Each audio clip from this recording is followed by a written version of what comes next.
I know the NBA is not college basketball, but I need to kind of start getting in the mood for March Madness. This give me a good reason to stream. And I know there are some sports fans that check out the channel, so I'm gonna watch some of the game, do some streaming, do some chatting, talk some Phish, talk some King Gizzard. I don't know what. I don't know what we'll talk. I don't know if anybody will even show up. Hey, what's up, Phil? Any luck on those tickets, man?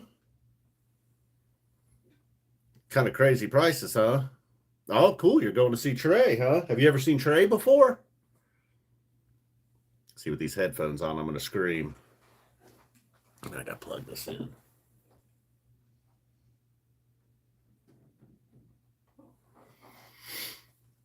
I know you said you had not seen Phish before and they were coming to Austin, but I'm pretty sure that was you anyhow.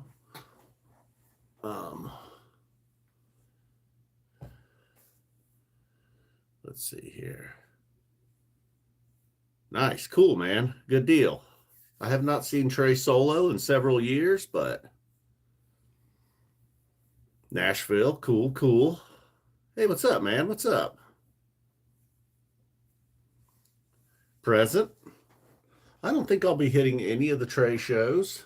Did not get tickets yet for Columbus, but eventually I will. Oh, cool, man. Perfect. Oh, you even got nice. You got general admission floor through the lotto. Awesome, dude. Congrats. Good deal. I was hoping you'd score.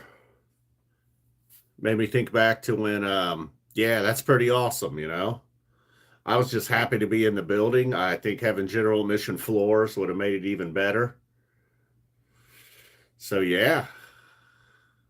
Cool, man. And even if you're not like in the very front, anywhere in the first 10 rows is awesome. Generally, it feels like Mike's side is the last side to fill up. I remember Charleston one year. I just walked right down to I didn't even try to get there. I didn't race for the doors or whatever. When the doors were scheduled to be open, I kind of just headed on over. By the time I got in there, the doors had been open for a half an hour or so. And I stopped and got a drink and a pretzel and just kind of moseyed on down. Oh, perfect, Spud. Cool. Hey, what's up, Dan Z?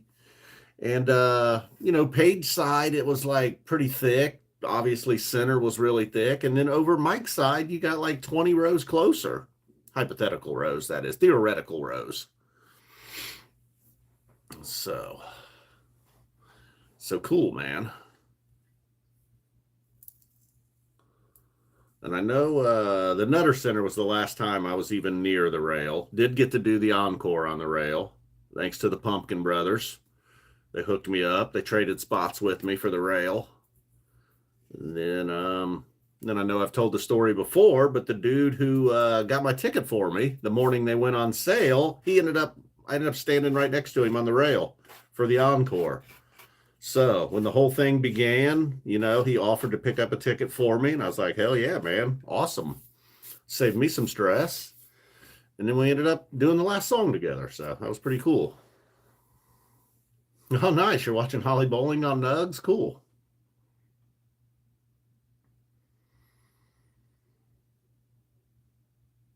Maybe, Rocco.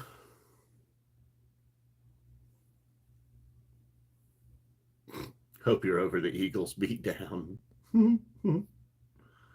Yeah, I did. That's exactly what I stopped and got was a Pepsi and a pretzel. Awesome. What does that entail? Just the moo-moo, or do you got the Viking helmet? What exactly is a Fishman costume? Some people, the Viking helmet could be a forgotten look, though. But I feel like throughout the 90s and even 2.0, the Viking helmet was crucial to the Fishman look. Really, is all you need is the moo-moo. Or just walk around on your knees and be like, I'm John Fishman, the drummer from Phish. I'm 4'8". Nice. Cool. Good deal. I was getting ready to say, I was like, oh shit, is it called a mimi? I thought it was a moo-moo. I don't really know. I just call it a dress, really, but I don't even, dude. I'm not even gonna know most of these guys. I know Luca and LeBron, obviously. I know Carl Anthony Towns and Brunson, but watching an NBA game, I'm gonna be like, who the hell is this guy? Oh, your first West Coast run, huh? I've only done Vegas. I've done some shows in Vegas, but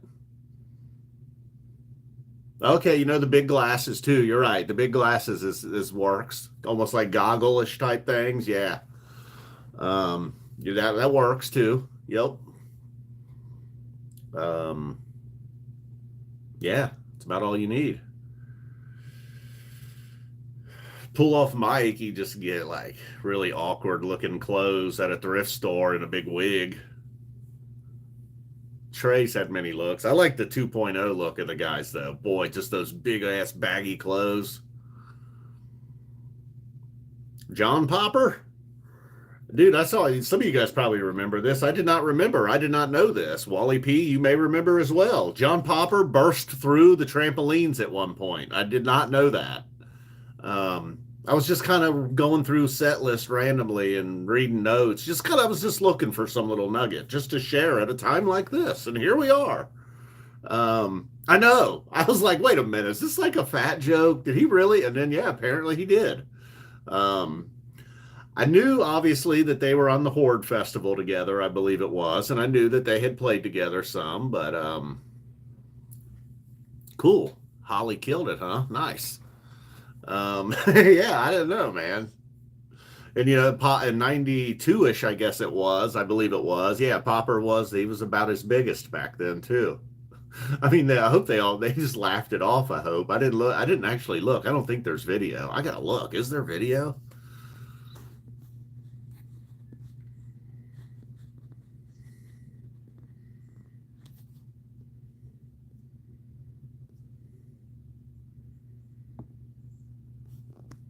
Where was that 11/16/96?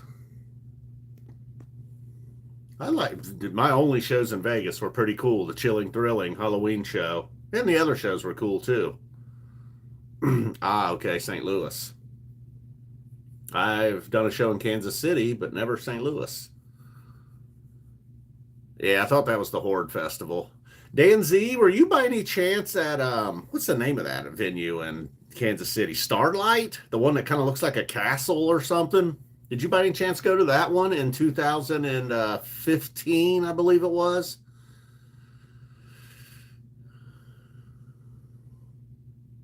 Ah, cool. I was there, Dan Z. That was a cool venue. Not a bad show either. I think that show got I don't think people really loved that show overall, but all right. We've tipped off. I'll probably barely pay attention to the game, really. You know, it'll kind of be on, and I'll mostly just be chatting with you guys about Phish or whatever. Maybe the cats will come in at some point. Things will get wild. So far, teams have exchanged missing three-pointers. Luca for three. Oh, that's right. You got to let Luca shoot one. Boom. 3-0 Lakers. These other bums shooting and missing. I do hate that the Lakers got him. I like him, but it's like, of course, man. My whole life, the Lakers always end up with the star player. Even before me, they ended up with the star players, man. Now they get Luca. It's ridiculous. Don't seem right. Although I shouldn't complain. Cleveland got LeBron for, you know, what, total of about 8 or 9 years. Won a title. Can't complain. We got the Buckeyes. It was kind of fun reliving the Hampton '09 shows today. Listened to the 7th. SE got a very timely SE calling it last year. Ah, nice. You're going to see Trey in Springfield. Cool. Good deal, Ja. Yeah, he came his last solo. I don't know if it was his last solo acoustic tour, but in 2019 he did a solo acoustic thing, and he came to Dayton actually. Love that they've always showed Dayton some love. I mean, it's very realistic. They could have gone through their whole career and really never come to Dayton. Okay, maybe in that early to mid 90s when they were just relentlessly touring. Hara Arena was a cool place, and Yeah, that would have been cool in that 94. I think they played there in fall of 94. It made a lot of sense. Another venue that's no longer gone. That venue was already dying, and then it got wiped out by a tornado. All right, 7-4 Lakers.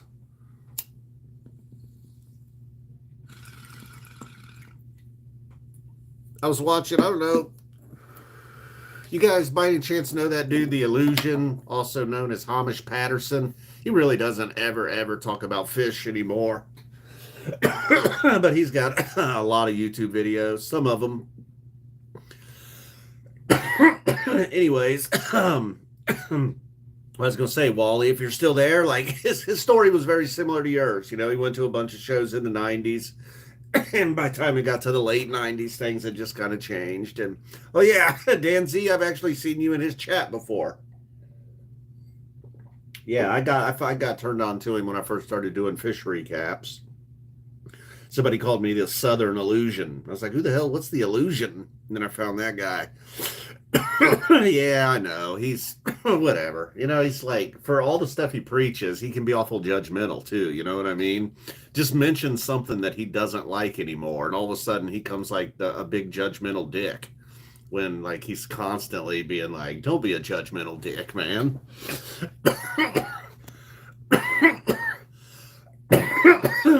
Yeah, that's what I was wondering, because I think from like the early 90s through the mid 90s, he did a ton of shows. Maybe not every show, but he had a story that kind of reminded me of a story a lot of people have told about the late 90s. He was saying the mid 90s, one time he was tripping at a show, and like the entire crowd turned into a dove and then started flapping their wings, and it was just like this amazing experience. But then he said by 99, he saw them in Camden. Same situation. He's tripping, and the whole place like turned into like a big giant concrete prison. And he bailed and really didn't go back for like 10 or 11 years. So it's just interesting. It's always interesting to hear so many different people have similar stories about those years.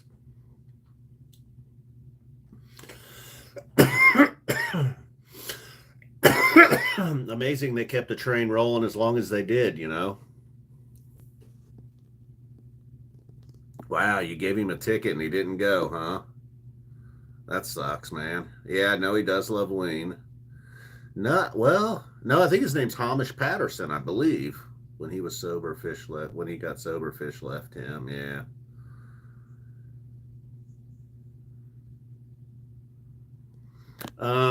He's on YouTube actually. I think if you just check out, you can either look up like The Illusion Phish or even Hamish Patterson. Um, yeah, maybe type in The Illusion Phish or Hamish Patterson Phish. He's even got like a Phish playlist on his channel. You'd probably recognize him. I mean, he's older now, but I would say he's one of them dudes. Like if you knew him in 1995, you'd be like, yeah, man. Um, you would yeah, he probably looks a lot like that. He probably still looks like, you'd be like, oh yeah, I remember that guy, I saw him at shows. He seemed like a good dude. I mean, he's a good dude. He's just, he's like everybody else. He's not flawless, he's like everybody else. Like I was just saying, he can be a little judgy. I didn't realize he hated Phish so much, but that would make sense to me. Like he's probably just turned on them, and everybody in the crowds about drugs. Like he's real judgy about people that I don't know enough about him. I'll start banging on him now for no reason, but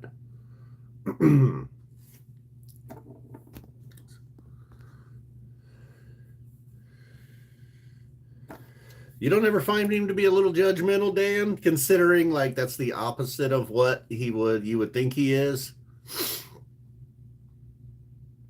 I can't even remember the recent something came up. There you go. See, yeah. I figured he would look similar. He probably has always kind of looked like that. I gotta say, I am very envious of where he lives, though, man, out there on the mountain. Uh, just those recent live streams where he was out walking around with his boy. Hey, what's up, Larry Rules? I mean, that looked incredible, man. Just an incredible part of the country. Just nothing or nobody around forever. Pretty cool. Um, yeah, man, that's a pretty cool place, isn't it? And I also admire that he's a handyman. You know, if he needs to build a fence, he can build a fence. If he needs to garden, he can garden. If he needs to do a little plumbing, he can do that. Oh, cool. You're a Knicks fan? Oh, yeah, it makes sense. You're a Knicks fan. You ever seen Trey at a game? You ever been there and you're like, oh, shit, down there's Trey. I see him. I mean, I know we've all seen him on the big screen on TV or whatever, but damn. Be like, Trey, it's me.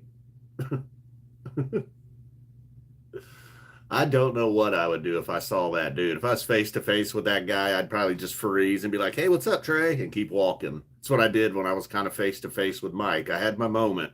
He was on the golf cart and he was moving, but there was time for me to maybe make my step and just be like, hey, Mike, and, say whatever I was going to say. But instead, I was just like, hey, Mike. Kind of weird. Oh, nice. You saw him at a Rangers game? Oh, yeah? Yeah, he's got to make nice with Dolan, though, right? Get that spear gig. Make sure he always gets the garden on New Year's Eve. He's got to play nice with Larry Dolan. I think that's the dude's name. Does he still own the Knicks, right? Shit, he wore a Flyers jersey to a Rangers game. Jim, okay. I don't know why the hell I thought Larry. What's up, jamming music, man? What's happening? Oh, cool. You rode in the golf cart, huh? Oh, okay, to a Flyers game. Okay, I was gonna say that's pretty dope if he wore one to a Rangers game. I remember one time I was talking about the Dayton Flyers, and some Phish fans were convinced I also like the Philadelphia Flyers, like Trey, and I'm like, no, no, no, this is the Dayton Flyers. I don't know anything about the Philadelphia Flyers. I know Eric Lindros,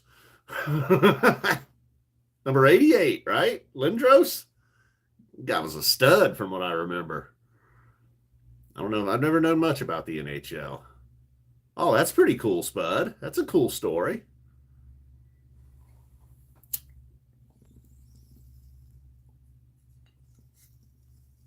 Oh, Christ.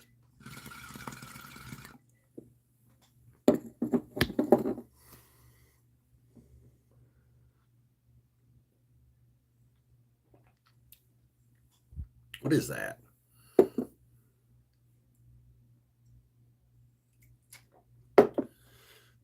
Not really centered with the light tonight, am I?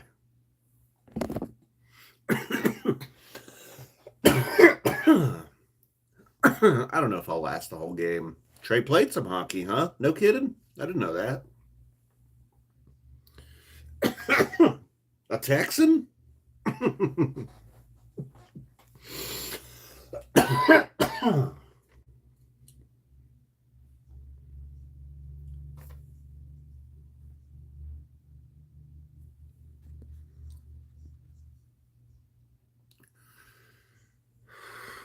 Oh, I mean, gosh, song wise, probably the first one, but then, oh, I don't know. It's tough to say. I mean, definitely, maybe it is Nectar, but also, the songs on the first album maybe are my would make it my favorite album, but then some of the sound like I don't know what I'm trying to say. Like they weren't quite like fully professional as far as how it sounds when it was recorded or whatever, I don't know what I'm trying to say here. Not that it sounds like some garage band or anything, but the production of it, I guess, is what I'm trying to say. It's just never sounded as good as some of the later albums. Though it's been so damn long since I've listened to it. I don't know. Maybe I'm crazy about that. I like Rift a lot as well. Not that I think it's their best, but I mean, it could be. It's definitely one of those first three. I would probably I might almost rank them in order too, one, two, three, in the order they came out. There's times when I get on a kick and listen to a lot of studio stuff. I like the studio Squirming Coil a lot. Um, Although that'll get you in trouble. You know, you get really dialed in on the studio Squirming Coil and they play it live. And if there's just even like one note off, it kind of, you hear it and you feel like the song was flubbed when really it was just 1 second.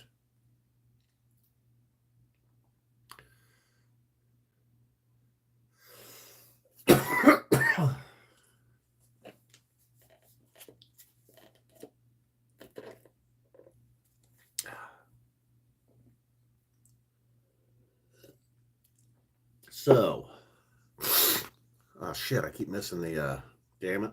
I got to stay on the chat. Yeah, Big Boat's my least favorite. Nectar's your favorite as well. Rift and Lawn Boy.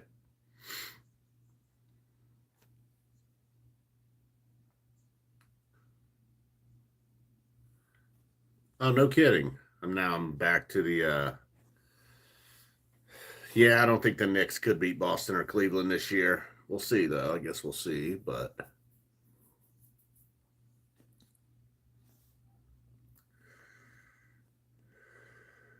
oh, Brunson and Towns is a pretty good start though. And then if Bridges were to get hot in the playoffs, you could be onto something. I didn't even know they had the dude from the Raptors. I'm telling you, I'm not real up on the NBA this year. I'm sort of waiting for the Cavs though to fall apart or something.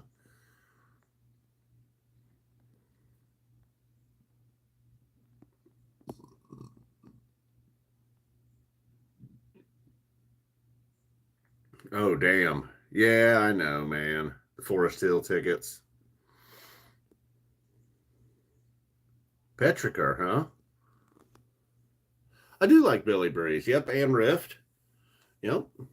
Um, I know I did not like Round Room when it came out, but it's turned out it had some pretty good stuff on it, man.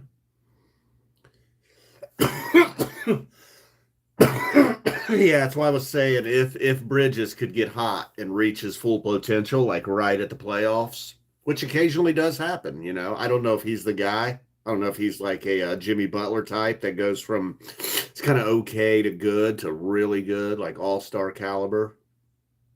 I don't know.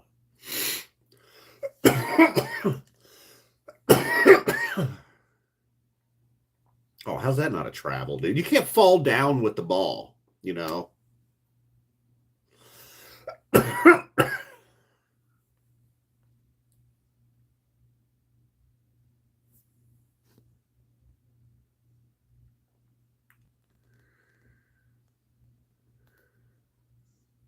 Yeah, even Farmhouse, those songs live. Oh, nice. You also got Forest Hills. Cool. I haven't got anything yet, but I'm gonna do something. And then uh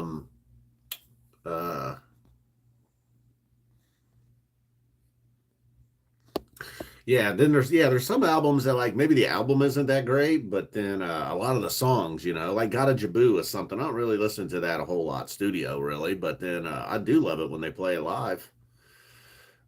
Same thing with a lot of the Round Room songs. A lot of them, I think it's Round Room I'm thinking of, right? 46 Days and whatnot. Yeah. I don't think I'm gonna do Chicago. No. Cool. You're also gonna go see the Trey solo. Nice.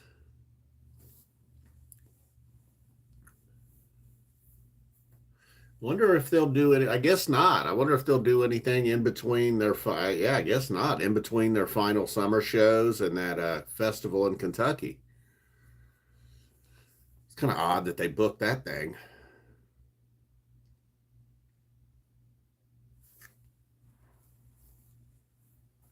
I like that HBO Max has some live sports now too,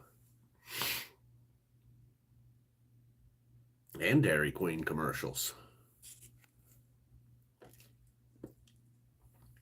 I think they will go. I think they'll go back to the Sphere. Like maybe not immediately or this year even, but 3 days in New Hampshire and 3 days at SPAC. Not bad. Not bad.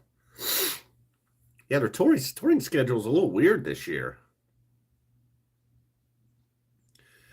Yeah. That's something I'd like to ask them. I remember like right as the Sphere shows were happening, they said that just with some of the logistics of the Sphere, just some of the things with the sound and just the space itself, that they had to do some things differently, things they had never do before. Like they learned some things, a different way of doing things that they said then they would carry that forward. I'd like to know exactly what was that exactly, and then did that have anything to do with 24 being such a good year? I think the extra probably the extra rehearsal going all the way back to the Game Hinge New Year's Eve, and then the extra rehearsal for the Sphere shows. I would say that probably led to a solid 24. Um, you know, Yeah, right. Yeah, like visibly, it's definitely noticeable. But I just mean, like, what was it like? Or was it just, I don't know, maybe just some changes, but then, oh, we didn't really have we didn't really like get better per se.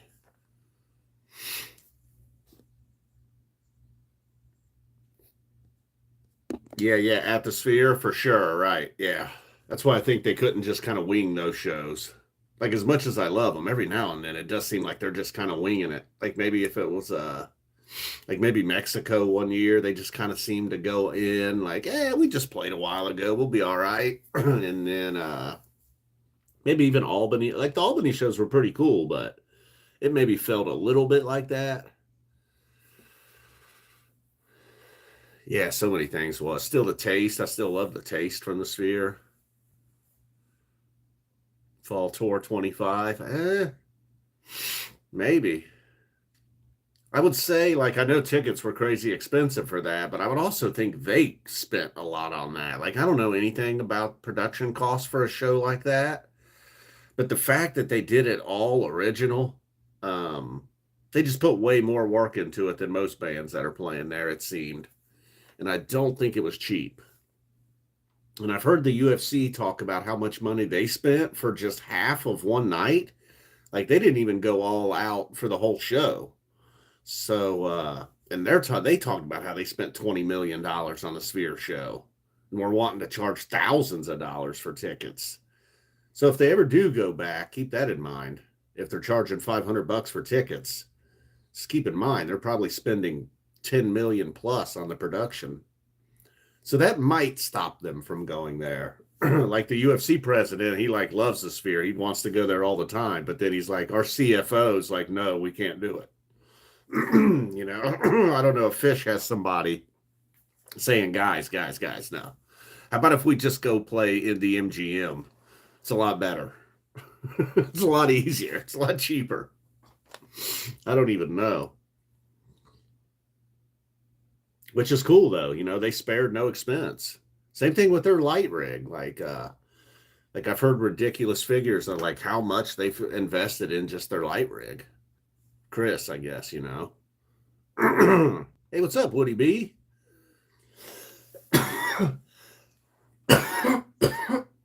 Oh my God, are you kidding me? The Backstreet Boys are there.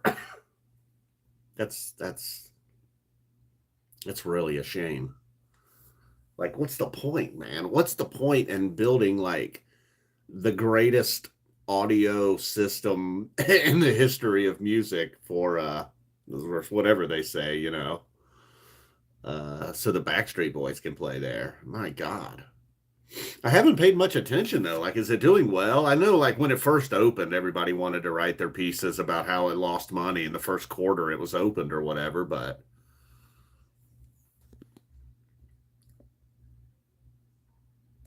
cool, good call, Wally. That does make a lot of sense that they would do that. Sure. Um, yeah, it makes a ton of sense actually. Woo! Kind of think he looked. He kind of did the thing where he threw it and then looked away. It's not a no look pass. You can't look away after you've thrown it.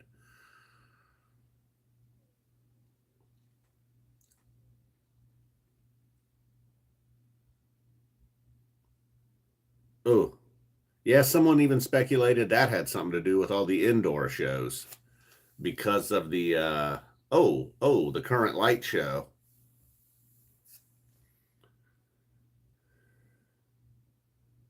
You ran him over, dude. Come on, Luca. He does complain a lot, huh? Eh, he bumped him a little. Brunson went flying. It worked.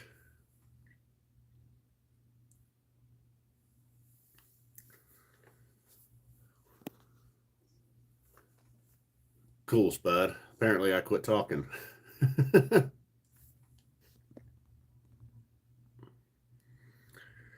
Yeah, I could see that because not just the festival. Over the last several years, they've had a bunch of shows with weather. Yeah, would he be? I'd just like to talk to her, maybe have someone. Yeah, I don't need to be the guy that talks to him about that, but I'd like somebody to. Wish they did a little more interview. I mean, I don't even know what that would be. Like, I don't know. They go on podcasts or something, but I guess that's just never really been their thing to do a whole lot of media or whatever.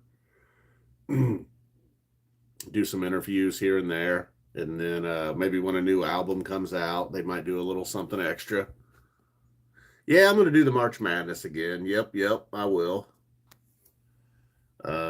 Like, yeah, even going all the way back to Fenway one year. One year I was at Deer Creek, one year at Dick's, and probably a couple others. I was one year in Michigan, another show. That one got, although Deer Creek was a complete show, Fenway was not. I think Dick's was one long set.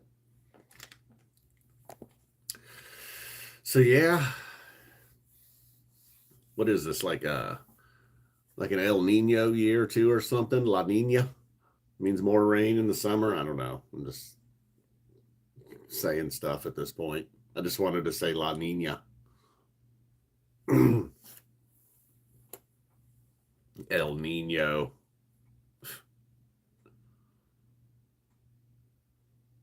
Trey did what? Trey did what? What Trey do?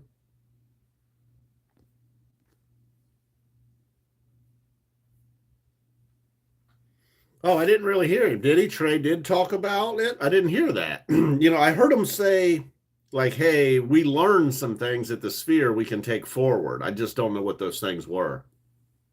That's all.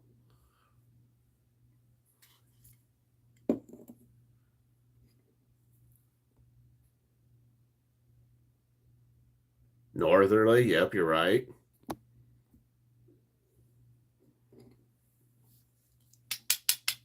If that's what you were referring to, would he be? And if you mean like Trey did a podcast, if you mean, yeah, he did one podcast one time. I think Fishman did one once too. I don't even know what it was though. Yeah, that's what I mean. He did one, and that was great. That was great. Um, a lot of stuff as Phish fans we already knew, but that was cool. I just more of that. Preferably.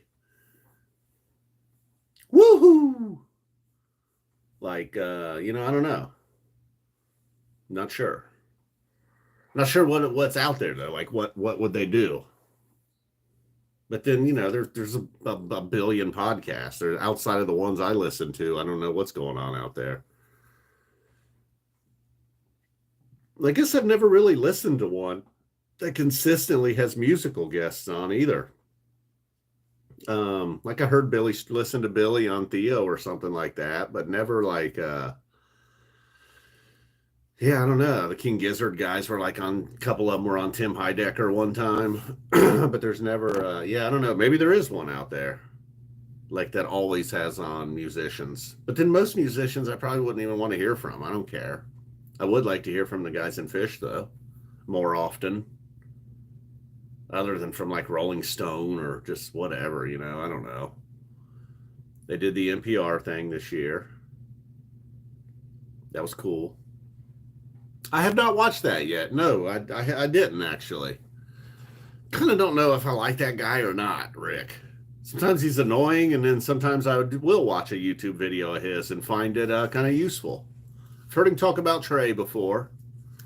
Um, yeah, I'll have to check that one out. There's times when I like it and times when I don't. Have you guys seen what Primus has done with their drummer? Like, I think maybe they chose, but they've also kind of like turned it into this like YouTube reality show. It's kind of interesting. Okay, he's very annoying, but Billy is cool. It sounds about right. I'll have to check that out for sure. Um,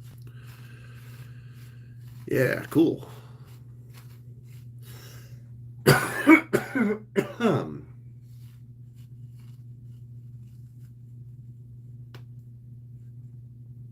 What would I like to go see Phish at this year? If not, well, okay. Like if I could just pick any five, obvious the Sphere, that would be number one.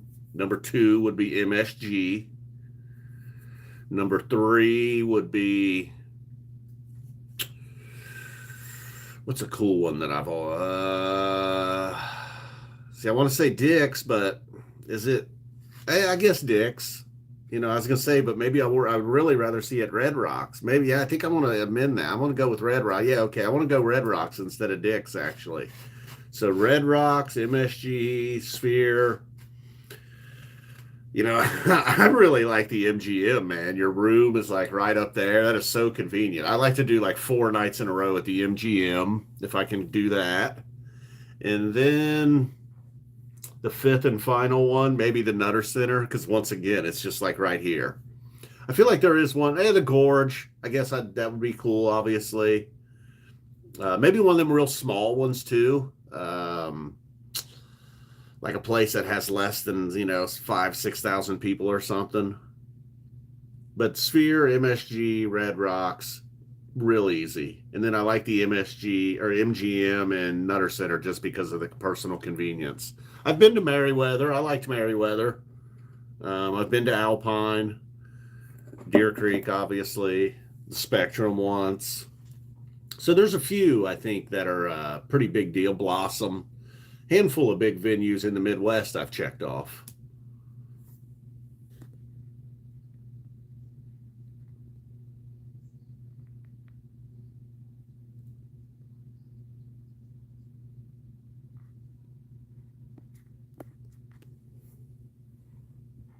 Ooh, yeah, you're right. I know. I do actually.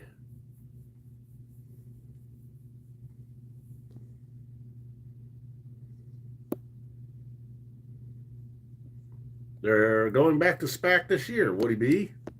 Um,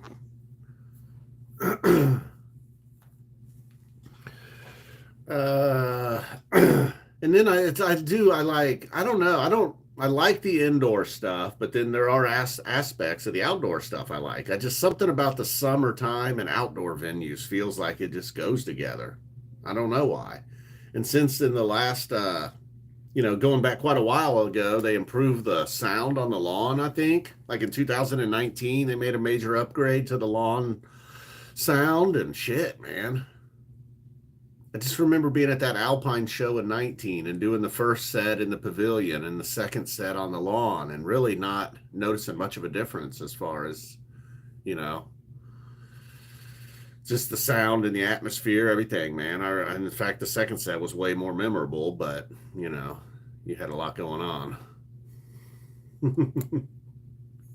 I got to go to Northerly, but that was for King Gizzard, not Phish. Um, Saw a bunch of the cool little clubs in New Orleans. That was very fun. That was something I always wanted to do. I've seen them in a stadium at Wrigley. That was cool. So I guess now that I think about it, I've seen some cool places. Mostly in the Midwest though. Philly and Vegas. Getting outside the Midwest a bit. Swear I thought Philly was a lot closer. I probably wouldn't have went to that show if I'd have known how fucking big Pennsylvania is. It's like, damn, this is a long state. Man. This doesn't seem like it would be that bad, It's just like right over there. you know? It's like, no, that sucker's big. I mean, even just getting from this side of Ohio to the other takes a minute. Oh, you're pretty fired up about Forest Hills, huh? I know people always complain about, like, every time there's a tour announced, people have some complaints, but I don't know. I think I feel like this year, man, was probably a record amount of complaints. Um, I tried to keep my complaints about ticket prices to a minimum because I said, man, they've always been so cool with ticket prices. Like, man, they could have had higher prices for a long time. And they've done a pretty good job of keeping them down. And even some places this summer, you can still get you a cool, cheap lawn ticket, really. Yeah, man, it's a problem, man. Um, these new nice indoor venues, though, like even like now they're playing the Schottenstein in Columbus as opposed to like the Nutter Center. I could see why a ticket at the Schottenstein is going to cost a little more than a ticket at the Nutter Center. I just didn't know it would cost almost double in a couple of years, like fall of 23 to summer of 25, almost doubled. Now look, I may, and who knows what I'll end up paying. In fact, I think that the second night of the Nutter Center, I think I paid like 23 bucks each for, paid under 50 bucks for two tickets.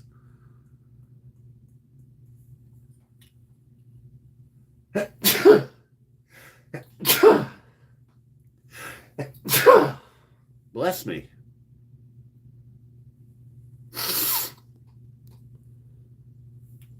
Forest Hills is huge, huh? Whoa, really?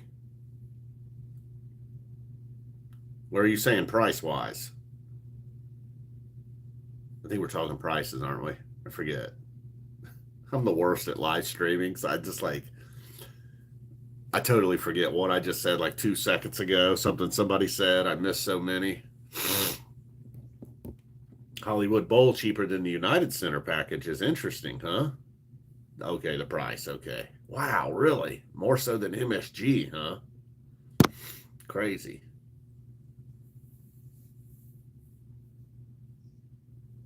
Hmm.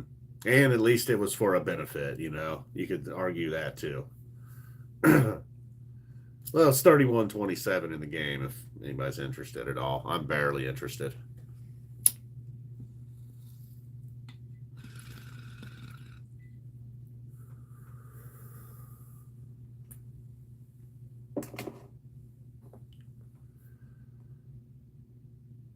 275 for two floors. Man. Uh, hey, buddy, what you doing? Come here. Come up here and say hi. Well, he's going to get on the dresser. Whoosh. There he is.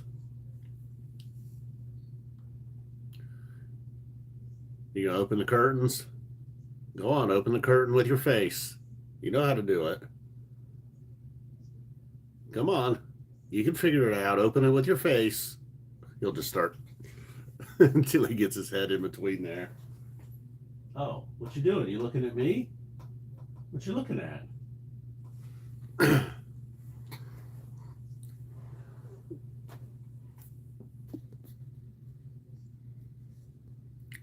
I know, right? I thought he was looking out the window. I didn't realize he was staring at me. He's like a moving gargoyle. Yeah, I think you're probably right, King of Prussia. I've probably had my fill of the floor. Like I was really happy to have a lawn seat last year, just to be able to sit down if you want, lay down even. What you doing back here, buddy? You showing off? Oh, come on! What kind of shot was that? Oh, come on, man! You was in such a good spot. Now you're not even going to be on camera. You're going to do him a little 360 before he lays down. Oh, no, he didn't. Interesting. He did not do the 360. We got to see cashews. Oh, it was great today, Dan. Just cashews outside. he's getting ready to go inside, like right as I pulled into my driveway, and he just like took off. He was like, fuck that, I'm not going inside anymore. And he ran over to greet me. And his mom, his owner, was just like, trying to call him over and call him over. I was like, what's going on? What was that all about?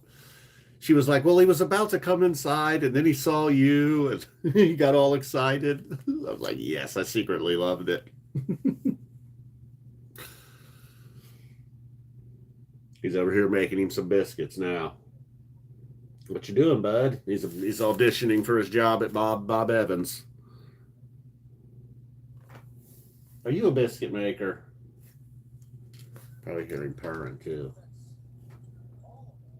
Yeah, he starts purring real loud when he's biscuit making.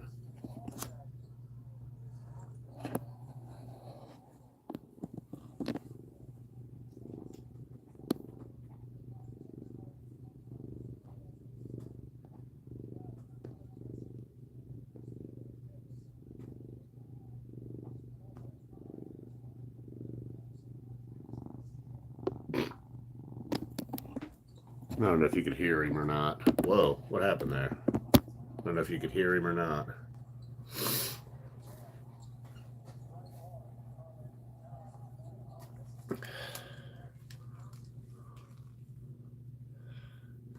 Yeah, old Cashew, the one-eyed cat, his eyes gotten a lot better over the last couple of years. Oh, cool. The purr monster.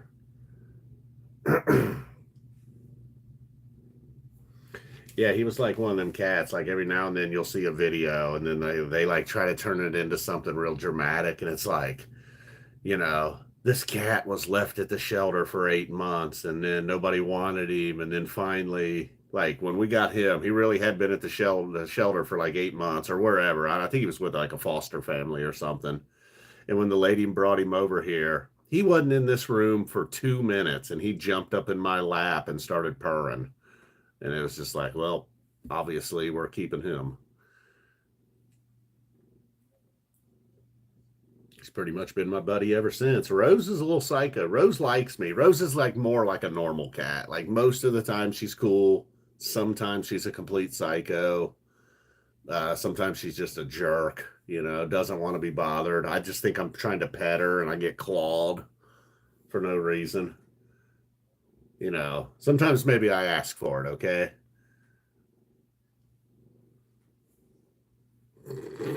Mary's always like, Mary wants me to wear like the oven mitts when I mess with her. She loves it though. She's like always antagonizing me. And then she'll like run to the spot where I'll get her. Oh, is that Larry David? I think I see Larry David courtside. LD. LD in the house. Is Curb officially canceled or not canceled, but just like done? Or is it just possible once every 4 or 5 years? Yeah, Rose probably does like Mary more. Rose likes him, most of the time. Rose likes him less than he loves her. He's totally fine with Rose, and Rose is okay with him sometimes, but probably half of the time Rose is just like for no reason will just hit him. And you can tell sometimes he's even scared to walk by her. Like or sometimes maybe she'll be out on the porch and then he'll want out on the porch. I'll open the door and he'll see Rose and he'll be like, nah, never mind, she's out there. And it's hilarious because he's so much bigger, he could just totally kick her ass at will, it seems. But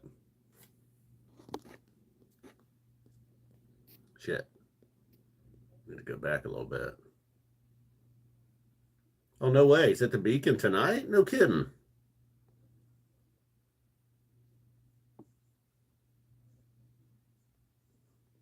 Haha, right, Wally P. Yeah, what else are you gonna do, man? You have no choice at that point. It's done, huh? Okay, Uncle Rico. I kind of thought so, but I guess I wasn't positive. Cool. Yep, last season. Yep, supposedly it's done, but you never know. I agree with that too.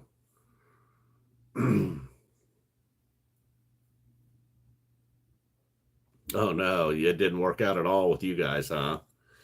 Yeah, I mean it could be worse. They have their moments where they fight, but a lot of times it's playing too, you know? Some aggressive playing, I'll say. Which is probably my fault because I definitely have aggressively played with Rose since she was like a kitten. He's not too bad. Like he's barely ever scratched me. If he does scratch you, it's more like an accident, you know? Like every now and he'll get my foot. He'll be in his little tunnel and you walk by and he just like can't help it. He grabs your foot. But then he's immediately like, oh shit, that was flesh, my bad. I don't think he's ever really scratched me on the hands real bad. I mean, dude, Rose has left scars on me. I don't know if you guys remember that one time I had to bandage up my arm. Somebody was like, what were you doing? What was I doing? Just getting her belly. He's out cold too. It's so funny. He'll fall asleep like that. I could be sitting here listening to Phish. He'd just go out like that. He doesn't seem to mind anything really. Wow, dude. I know sometimes you're right. I do. I feel like Curb like started like 10 years ago or something, you know? And then like just recently, Mary and I were talking about the pilot, or I was talking about that episode or that scenario, and she was like, yeah, that was the pilot. That was the very first episode. I was like, wait, no shit. Wow, I did not know that.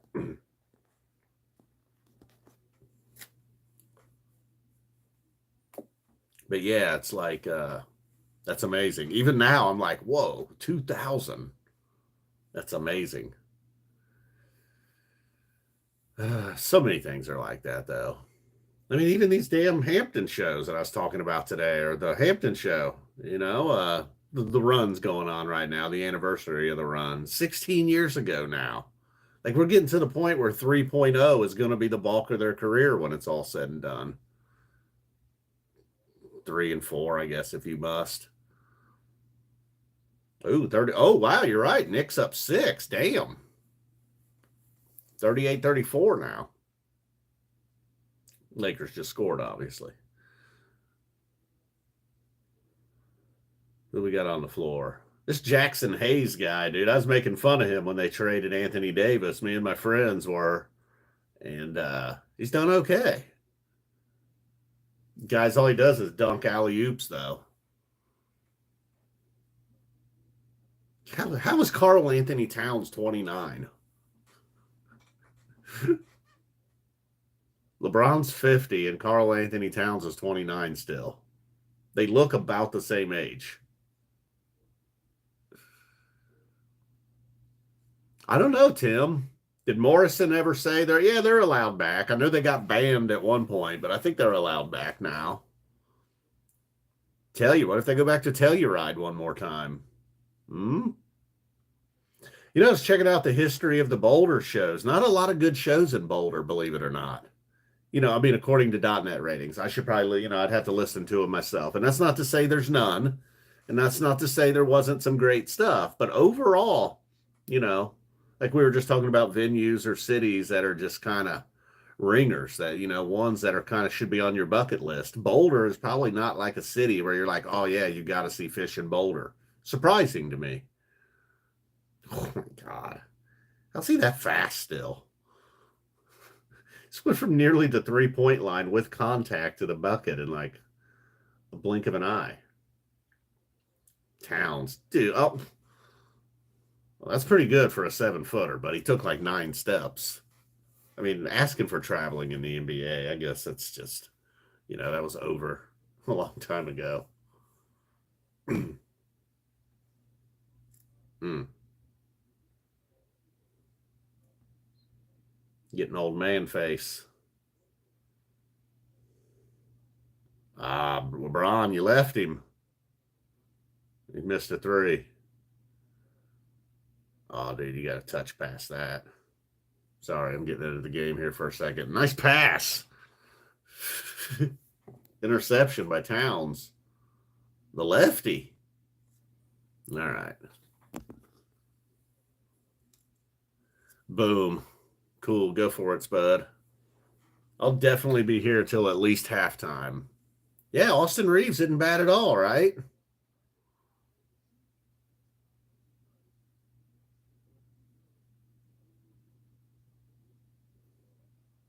Um, damn near shot an air ball.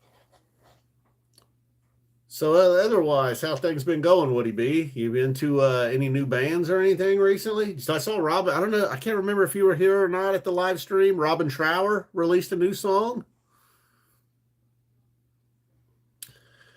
Right, you're right. At least they. I mean, I just feel like they could have gotten more than they did.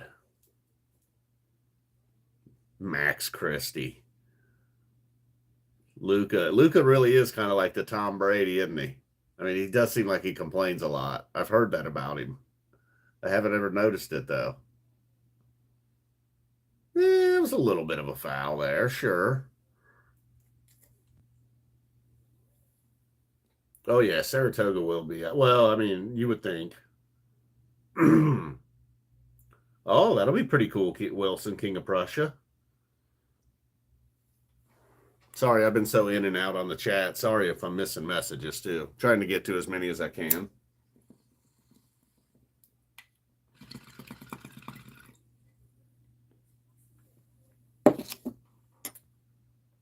Oh no shit, Woody B. Cool. How was it? Pretty good? Trey next week. Well, a lot of you guys are going to see Trey. Cool, good deal.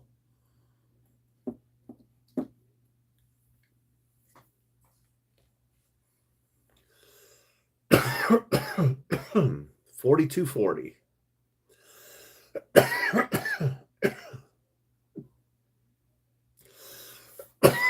I should go get me a refill on the Pepsi and water and pee.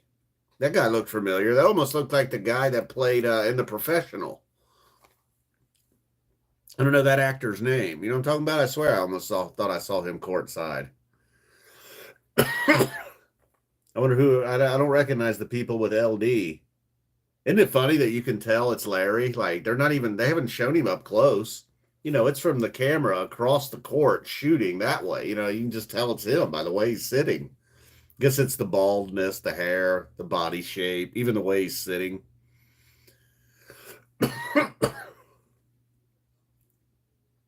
Oh yeah, one of the really old actually, this is gonna piss you guys off because I don't remember the date, but one of the really old Phish shows I listened to, they did McGrupp, but it was saying as if he were Bob Dylan, like Trey sang it in the style of Bob Dylan. You might be able to look it up like that. I don't know. Phish, McGrupp, Bob Dylan. I feel like it might have been from the 80s. I think it was right as McGrupp, Skippy the Wonder Mouse became McGrupp at some point there in the 80s. Oh, Skippy. Never forget Skippy. For some reason, I don't remember the context, but in 2020, when I was doing all those live streams, one of the streams was called Skippy the Wonder Mouse. And now, all these years later, Skippy is back in our lives.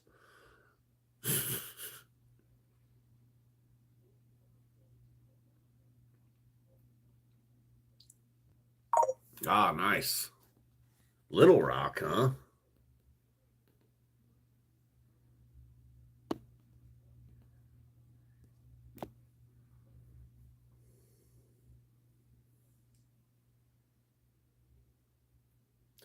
Yeah. How much does a guy like? If here we are bummed about Phish tickets, and like I kind of mentioned, pop stars and some of these other legends charge even more. They charge in like sphere prices at Deer Creek.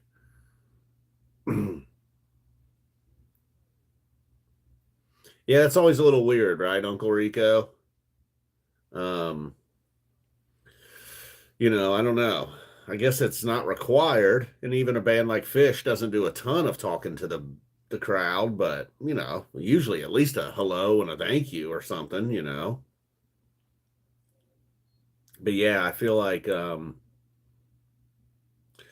recall who I saw where that was just I know I've been to one of those shows though, and you just sort of felt like, oh, that just felt like maybe it was the Chili Peppers. No, the Chili Peppers that was a different problem. Flea kept making like Backstreet Boys jokes or something. They just weren't hitting. You could barely hear him. I don't know, man. It just seemed like they weren't playing a very long set as it was. Damn, 250 for Paul Simon, huh? 78 for cheap seats. I mean, I guess that's not awful. Could be worse. 47-40 Knicks. 4:19 to go in the second quarter.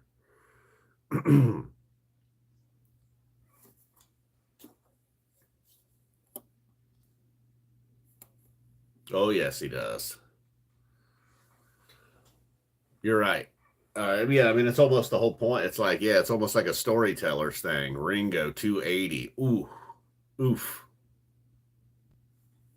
I should just take a gander at Ticketmaster and see. Just kind of random. Only problem is,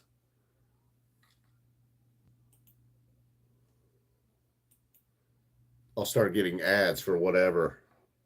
Let's just say I looked up, I know Billy Joel or something. See what's on their front page. Anybody that might be charging a lot. I don't even know who that. Billy Idol, the Offspring. That Billy Idol man is about to be a Hall of Famer. What about the Offspring? What are these geezers charging? I used to like the Offspring. What the fuck is going on? Oh.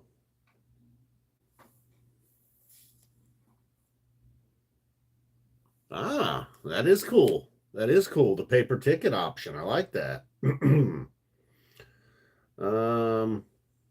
Shit. Offspring doesn't go on sale till tomorrow, damn it. Great.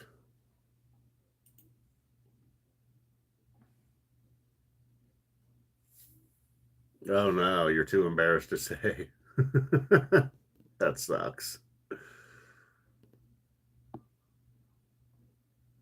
Whoa, no kidding, Dan.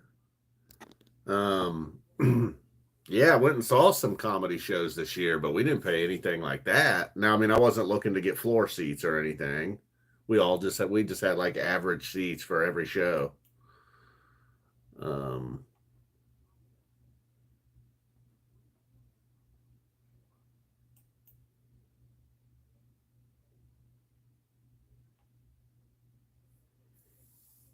you gotta be kidding me. I don't need the app.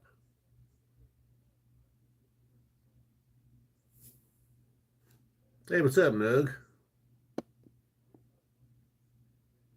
Yeah, I'd say Phish is definitely gonna make it this year. Ah, cool. Yeah, that's not horrible, I guess. I think God, it's been a while. It's been quite a while, over 10 years since I saw Dweezil, but I think I paid about 25 bucks. Yeah, probably Columbus but other than that, probably not a lot. Um, wow. I'm looking at some Billy Joel tickets just for an average seat, $311, $421. Now, some of those might be platinums or something. I don't even know what I'm looking at. Verified resale. Okay, so that's slight, but still lowest prices. Yeah, 240, 250, 270, 311, 258, 260. Yeah, that's crazy. So yeah, that's just one example of somebody else that's charging tons. What's old Swifty charge? And it's not just that, if you got to do some driving, maybe you're even going to stay in a hotel. Yeah, I mean, I get that it's a hot ticket. Yeah, I mean, I wasn't saying that. Yeah, I wasn't saying like nobody wants Billy Joel tickets, but still, man. So by comparison, Phish tickets aren't as bad. I mean, it is kind of amazing that Billy Joel is still a big deal. Like I just saw he's playing a fucking football stadium in Detroit, I believe. I think he's playing Ford Field in Detroit. It's incredible. And I'm not even a hater. Like I'm kind of a Springsteen hater, man. I just do not get Springsteen at all. I never really, while I respect Bob Dylan, I never really got Bob Dylan either. I know one time I said that to a Bob Dylan fan, and he was like, okay, Frank Zappa fan. You know, I'm like, all right, fair enough, but I'm not offended by that. Like, I get it. If people are like, yeah, I don't get Frank Zappa. I don't like it. Costas. Is that McEnroe? Who's that? Chevy Chase? Who's that other guy? Hey, Chevy Chase. Who the fuck is that? Ah, Don Johnson.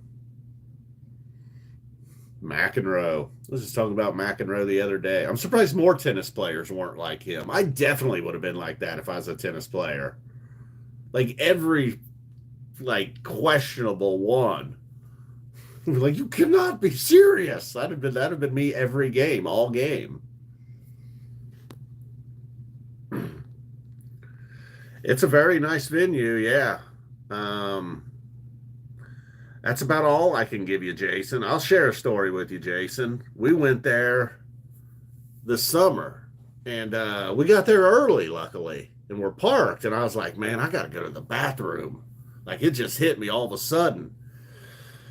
And it's like, we're already parked, so we can't really leave. And it's like, man, I don't really want to go in yet. I was like, I guess we could go in, and I could go in there. And I'm like, I was like, I'm going to go check this porta potty out over here. I was like, I don't know. I'll at least take a piss in there. Because I had to do more than take a piss. Dude, the porta potty was like pristine, like brand new, just delivered that day. I don't think had ever been used before. I think it was right off the truck. Fresh into the parking lot. Toilet paper, not even, or whatever they call toilet paper, not even out of the paper yet. Oh, it had this awesome handle on the door, big heavy duty handle you can kind of grab onto so you could do this deal. I did it, but I'm going to tell you the truth. Thing was clean enough. I could have sat down and done one of these. Oh, put my hands out on the walls. It was lovely. Thing is, I can't guarantee that's going to be there for Phish. But if you happen to be in the Scarlet lot early, check out that porta potty, man. You might get lucky. Now, look, I took a piss in that same porta potty after the show. It was a disaster. I'm pretty sure I left there with several diseases, but it was unbelievable, man. Have you ever walked into one that was like, what's going on? Like, this is suspicious. I thought it was like, so I was getting like there was going to be like a camera or something. Like, what is going on? And I'd never, even if I had been in one that had a handle on the inside of the door, I would have never touched that thing, Ah, it was incredible.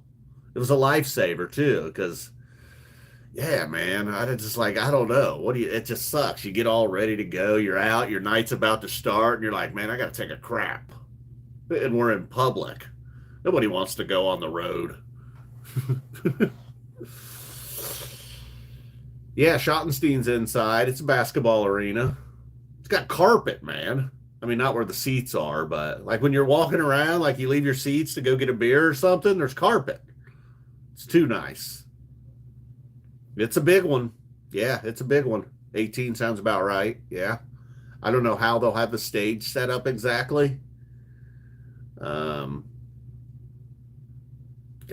Knicks up 13. 2 minutes to go in the half. Oh.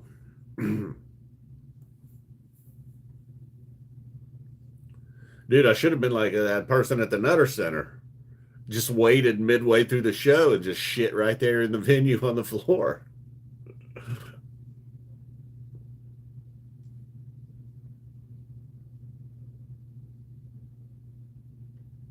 Ah, good call, Dan Z.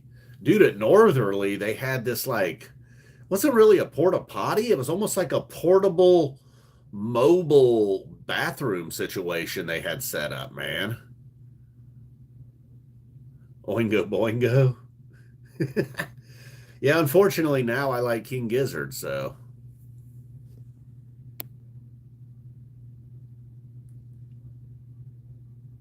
it was quite the yeah, I mean I should have made that its own video, honestly, man. I should have went back and got my camera. Should have just live streamed from there. It's never gonna happen again, man.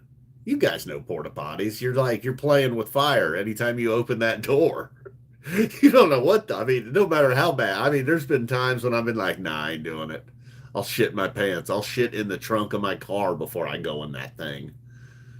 Dude, one time at Deer Creek in a fucking torrential downpour, I got stuck in one. I was just like, it was so bad. I was like, dude, my phone's going to get destroyed. It was really the only thing. I was like, I had it in my pocket. I was like, I'll go hang out in the porta potty. I got to piss, and this rain will hold. This will be done in a minute, dude. It lasted, it lasted, it lasted. After like 5 or 6 minutes, I was like, I gotta get the hell out of here, dude. I can't breathe. And I probably smelled like a porta potty the rest of the night, and I was already wet. Oh, you saw me at Deer Creek in 2016. I apologize. Whew. Probably smelled like a wet dog that had been shit on. It's bad. I had that long hair, man. Mm. All right. Lakers down 10. Hey, what's up, Steely Matt?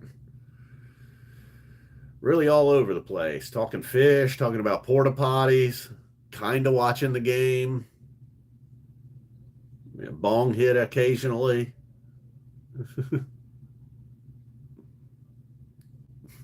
Spud, I don't know if you were able to hear anything, but I was just telling them about I got to use a porta potty that had never been used before. I don't know. I think it was just like brand new, delivered that day. I don't know. Or maybe it was just completely amazingly cleaned out. I don't know. It felt brand new, though. It was awesome. That handle on the door was amazing, too.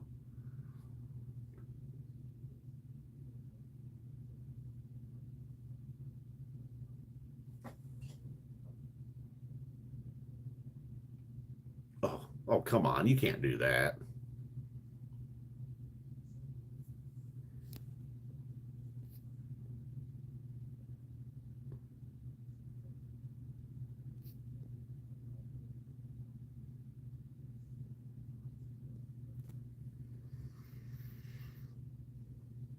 What you? Damn, I can't believe I've been on here for over an hour. I can't believe this first half's not over yet.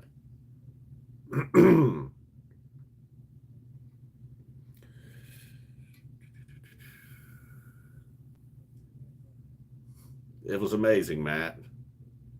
I was in a tough spot. I really had to go. I was in public. It was before the show, and I was like, I'll give that porta potty a shot. And oh man, it was glorious. It's perfect. Cleaner than my own bathroom, really.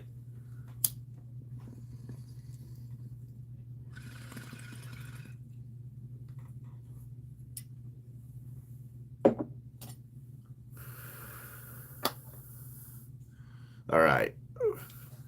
I am almost, we are almost at halftime. Looks like the Knicks are going to go into the half up 11. Unless Luka can hit a three here. And he's going to take it. Got fouled. So maybe it'll be 60 to 51 at halftime. Tell you what. While I go refill my drink and use the bathroom. Got to get to the bathroom before set. In fact, I should have already headed to the bathroom. I can already see people are headed, headed that way. I'll put the camera on floppy. We'll get a little floppy cam. Knowing him, he'll follow me out of the room. There you go, bud. It's your show now. Take over. You guys enjoy floppy. I'll be back in a moment. Smoke if you got them. Man, it's a problem. I've been drinking a lot of water today. Man, I got to piss a lot. It's about my 8th time pissing this evening.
Rose has buried herself in a mountain of blankets, I see.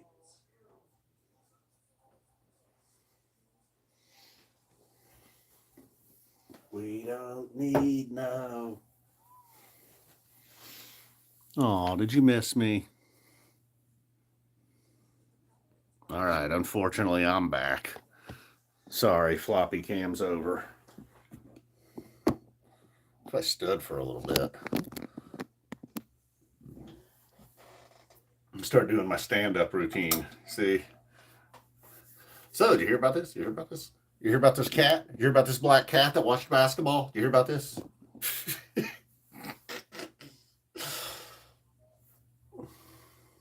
Maybe someday, though, if I have a stand-up routine, I'll include that porta potty story. Certainly talk about that porta potty story. I could definitely work that into something, right? I mean, some of you guys thought it was funny, and that was just the first time I've ever really talked about it. Yeah, Mary and I may have discussed it. Oh, check it out. Books, check them out. Oh, that's pretty cool, huh? We don't need no. Oh, it's pretty cool.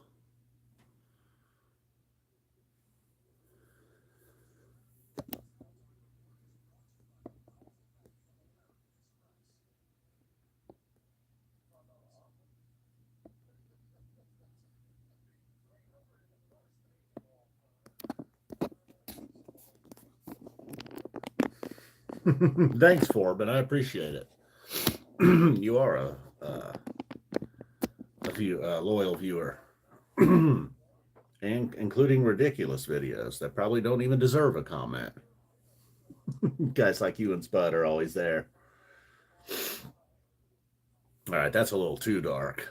I know it's kind of cool, maybe a little too dark though. Yeah, that's Spud and Mrs. Spud. Super Bonbon sent me the lights, and sometimes I swear when I had it set up in the other bedroom, the cats just loved going in there and sleeping. We'd always call them space kitties. Be like, we're the space kitties. And yep, they'd be in, and they very rarely will lay in bed together. But that's where all the warm blankets were, and it was like 0 degrees. And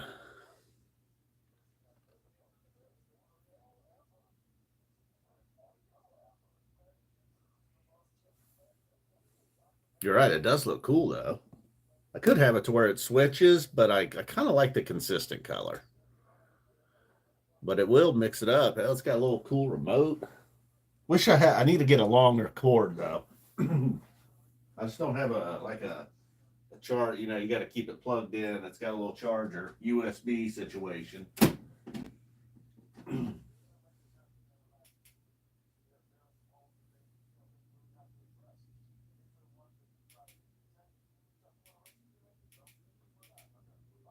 Go with red for a little while. Or yeah, changing. Da-na-na-na.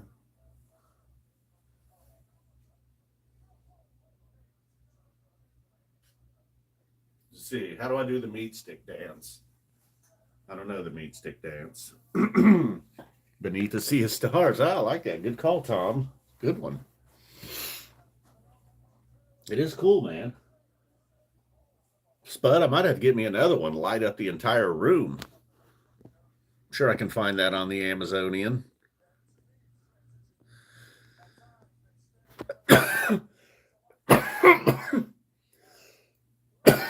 What kind of setup they got here?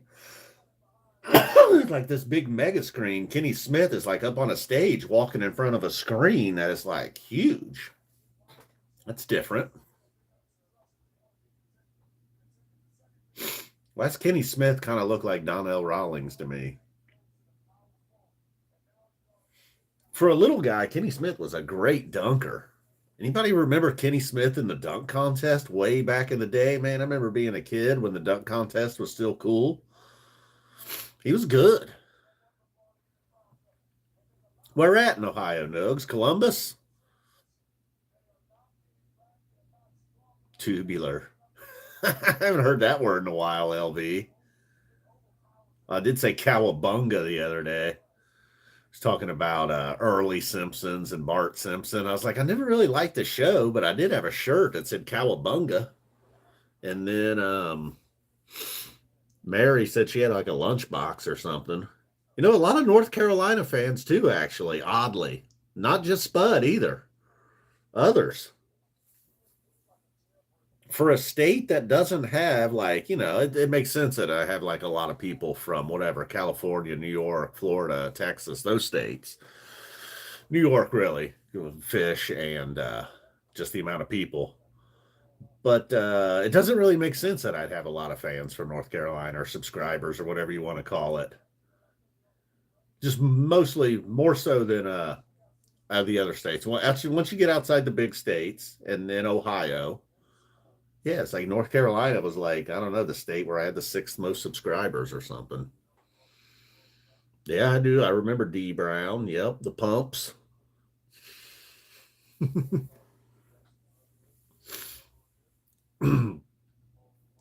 pump it up thing was the dunk where he did that was pretty cool, but and then the little guys always had an advantage just because it looked more impressive.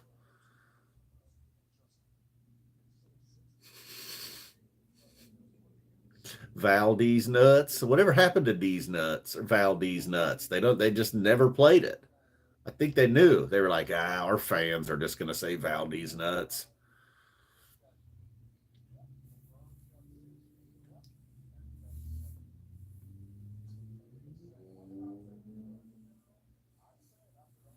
Yeah, Vince Carter, man. He was the only guy to ever do anything post Jordan and Dominique. Like the Jordan, Dominique, Spud Webb era, like that lasted quite a while, all the way through like the guys like D Brown and maybe Kenny Walker. Um, but those, really they weren't that great. And then yeah, Vince Carter came along, and then it's just pretty much been pretty bad ever since. Yeah, Vince was like he didn't have to do super like even the one where he just kind of like dunked with the elbow thing, like that wasn't some crazy, like whoa, acrobatic thing or brought out a big prop. It just sort of, but it was very impressive.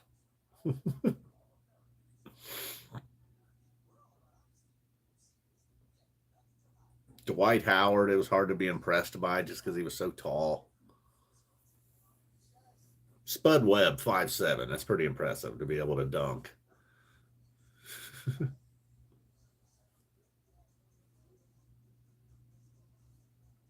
There was a dude that played for Cincinnati in a college dunk contest. What was his name? James White, maybe? Flight White? I think his name was James White. Dude, he had a legitimate free throw line dunk with both hands. He took off from just beyond the free throw line and slammed it with both hands. It was probably the most impressive free throw line dunk I've ever seen. When there's only been a couple of them, like legitimate ones.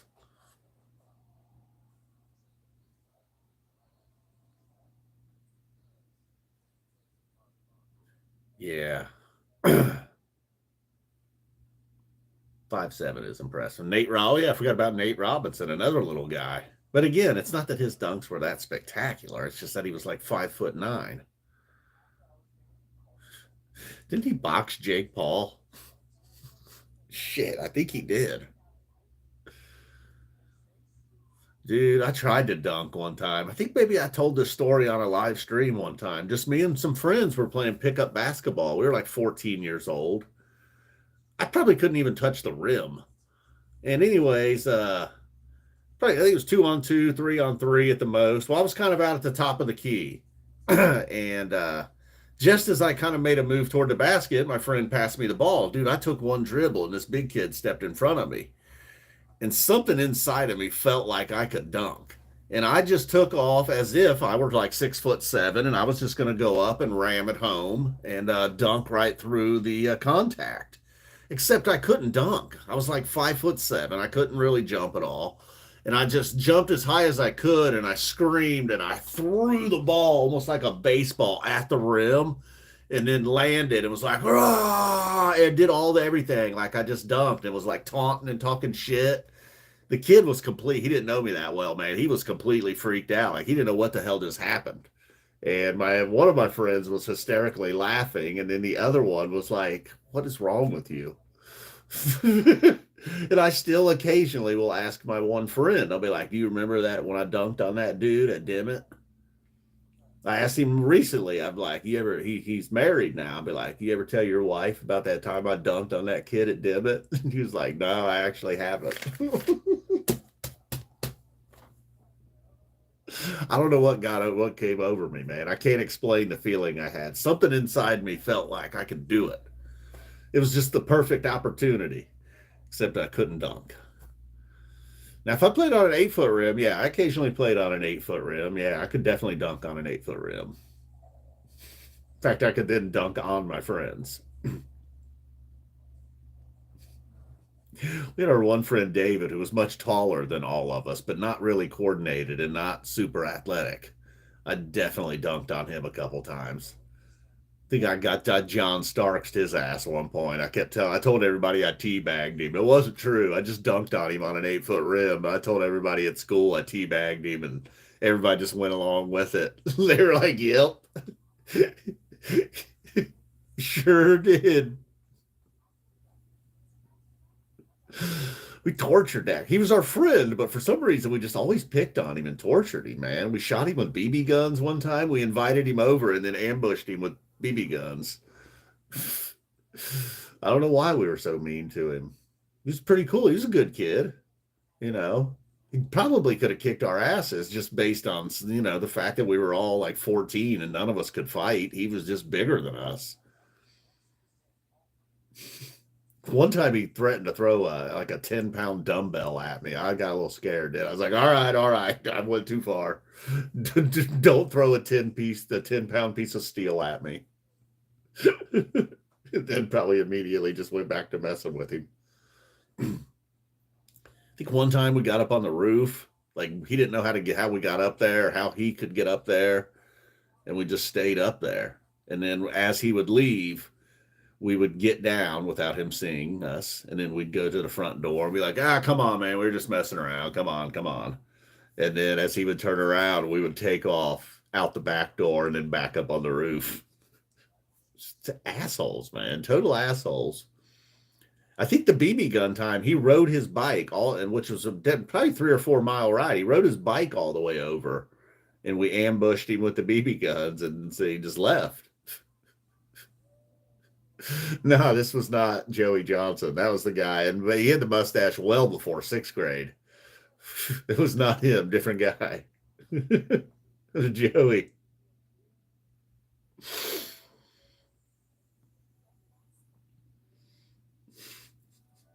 Although he should have been in 6th grade. He probably should have been a freshman when we were in 4th grade. Never came to school. Like I know I already talked about him. Always looked tired. Never came to school. Mother was a palm reader. It's unbelievable, this kid. Wish I had gotten to know him better.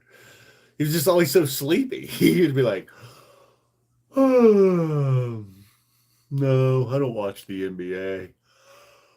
I'm usually asleep before the games come on."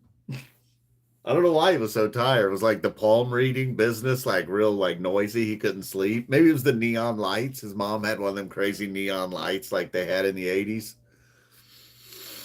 I don't know, man. And it's a shame because Joey Johnson, good luck finding that guy online. Um, I don't have anything that far back of myself, Noogie, either. I wish I did. Um, Definitely had some old track and field VHS tapes. My mom yelling, "Come on, Kevin!" Like, "Fuck you, I'm in 5th place. Your cheering's not helping."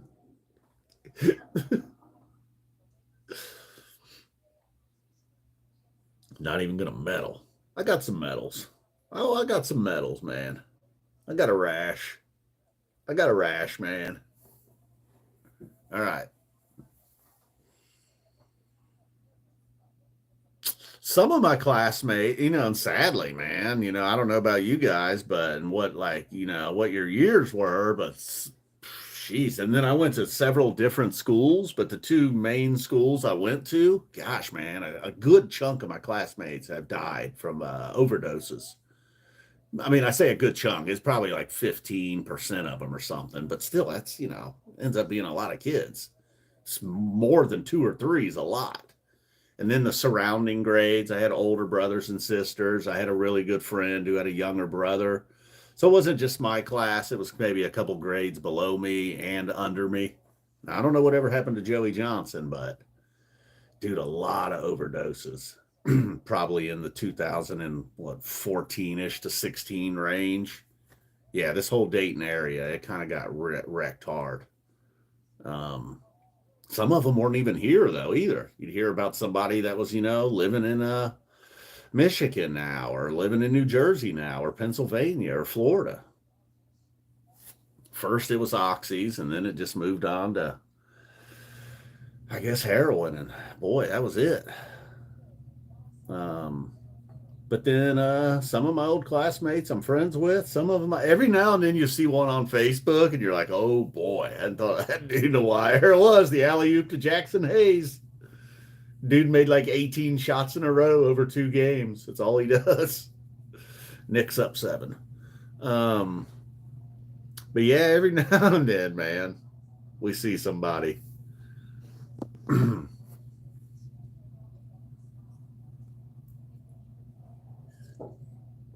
found out I've told this story. It's been a long time since I told this story, though. Um, I got to turn a little light back on. Sorry, Flop. One guy, I hadn't seen him really since like high school or something, probably. And he went on to marry a girl that he was dating in high school, actually. And I'll make a long story short, dude. They were together for like 10 years, and he had never shit in front of her and was too embarrassed to, in fact. In fact, they lived together. He would go out into his garage and shit in a bucket. And at one point, some point, a decade into their relationship, she found the bucket. And I don't know all the ins and outs. I just know for a while, I was working with a guy who knew him, and he told me this story. And I was like, you got to be kidding me, man.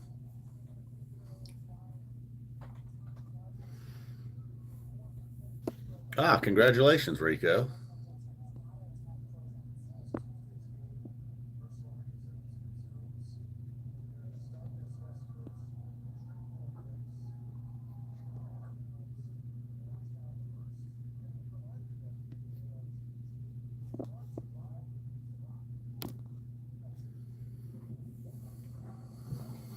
Yeah, right, right. Yeah, I see somebody else said they had some old classmates too. The weird ones were the kids you just never expected. There's a girl I knew, middle school or something. We always kind of liked each other or whatever. Real smart girl, always straight A's, honor roll kid, student council, all that good stuff. And yeah, one day I found out I hadn't talked to her in years. We stayed in contact even when I moved. Found out one day she had died from an overdose, and I was like, "What?" Um, Kid that I was really good friends with, like in elementary school, always just seemed like I don't know, just the ones that caught you off guard. I mean, it happened to anybody, but some kids it didn't surprise me, when you heard.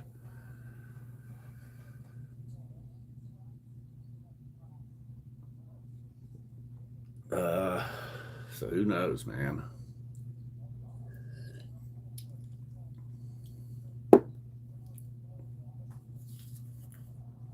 Oh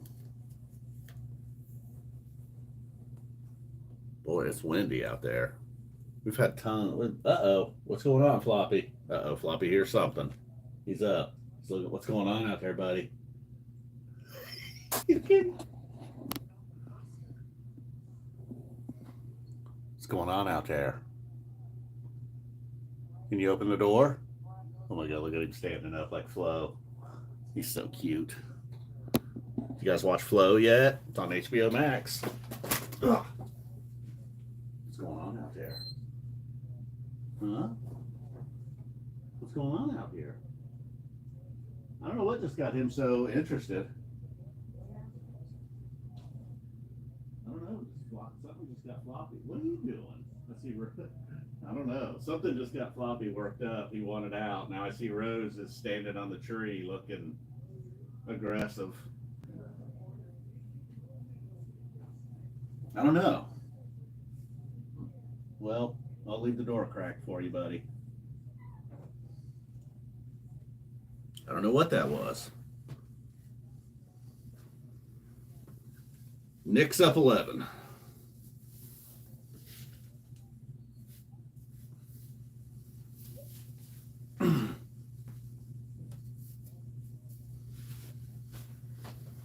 Getting a little chilly in here.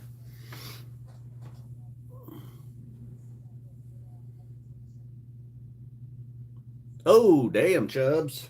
I don't think I've ever been in that, as far as I know.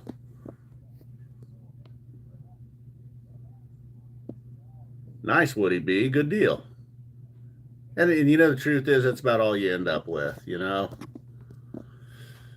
I don't know how many, growing up, you have a handful of friends. As you get older, the list gets smaller. You usually end up with a couple, and they usually are ones that have been there forever.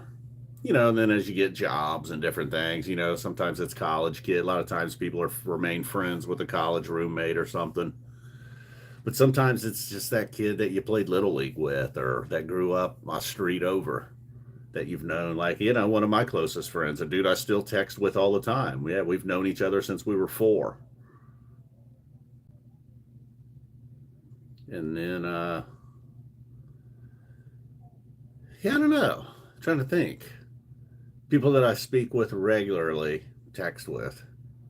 One of them I didn't meet until late. I met him actually through one of my jobs when I was when I was a teenager. The guy, man, yeah. Um, yeah. I guess just one though. One long time friend.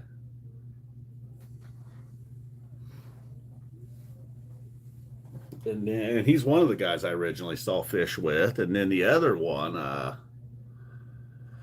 the other guy used to see Phish with. Neither one of them are into Phish anymore. One guy went and saw him with me at Wrigley. That was the last time he went. Ah, damn. Sorry to hear that, Dan Z. That sucks. Yeah, 3 or 4 is a good number. You're right.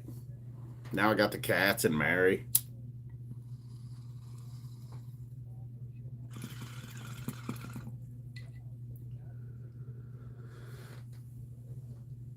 My friend at work that passed away a couple years ago. That was probably one of the last good friend I made.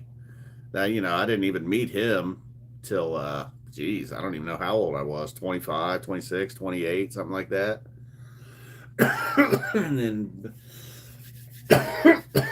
I guess it's coming up on 2 years actually. That's crazy. Coming up on 2 years since he passed away. That's pretty unexpected. I mean, he wasn't young, but too young to have a heart attack. He was wild, though. He lived pretty wild. How do I keep getting so behind?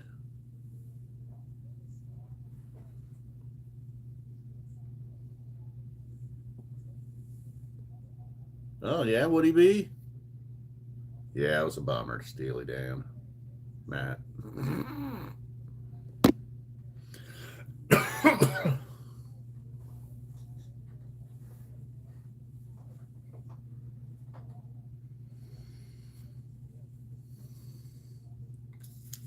Yeah, that's the other problem with getting older.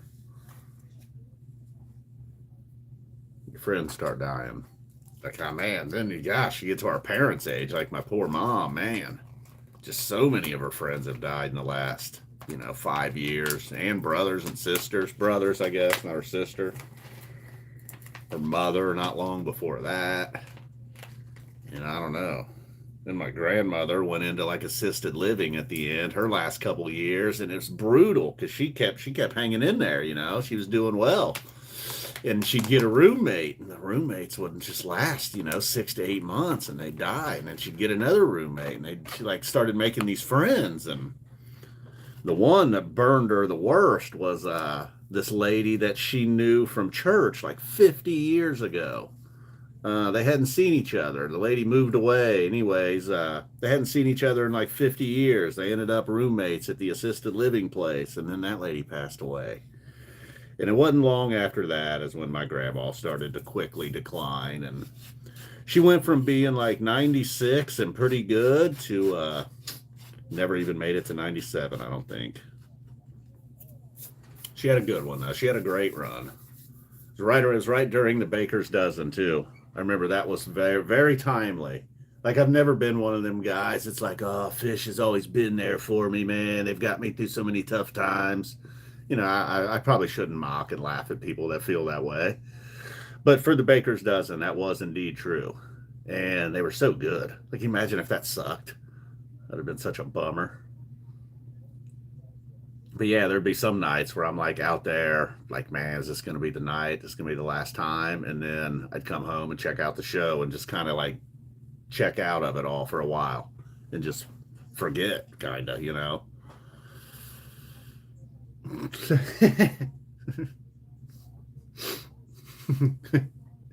I know. That's how I quickly backtracked Forbin because, whatever. People are all, everybody's got their thing. I try not to be too judgy. I feel like I make fun of other fans a lot less now. I feel like my whole thing in the beginning of all this was mostly kind of talking about the shows, but really just making fun of other fans. I mean, I barely say Chomper anymore. I'm sure they're still out there. Believe you me.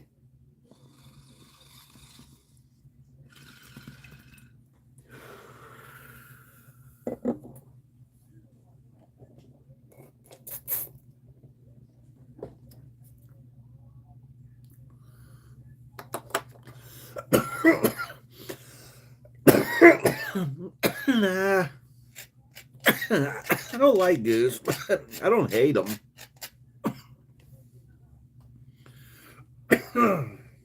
I'm annoyed by their fans. It's like, come on, man. These guys ain't been around long enough and done enough for you to be this obnoxious. But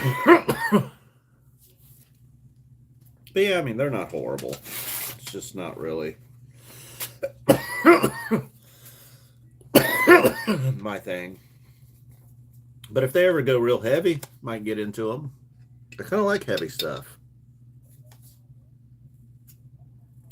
Who knows what I like, though? You never know, man. Like, I never would have thought I like anything electronic, really. But then songs like I Always Wanted It This Way and Most Events Aren't Playing, that Life Saving Gun, all the table stuff that King Gizzard does, I think it's great. It's awesome. Makes me wonder what Frank Zappa would have done in this time. Tell you what he wouldn't do is he wouldn't have a band. He'd be like a solo guy in a studio with computers and shit. Programs and drum machines. He was pretty vocal about not liking other musicians.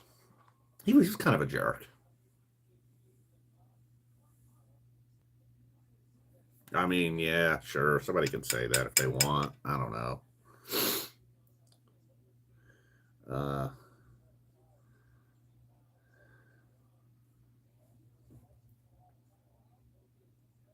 I thought Trey did a pretty damn good job at Fare Thee Well. Not that that's the only.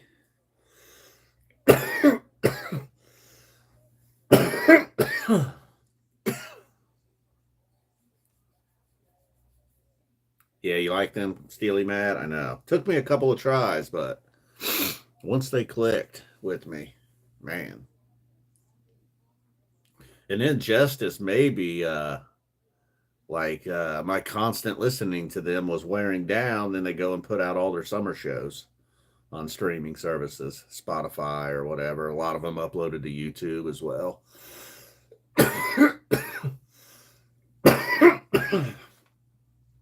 One thing they could do better here on Max is kind of like Amazon Prime for the football games. They put all the stats and shit up. You can kind of just scroll over and look at, I wish they could, I could scroll over and pull up the box score right here on the screen without leaving. Oh, well, that's okay. Damn. I haven't streamed this for long for the man. What's going on?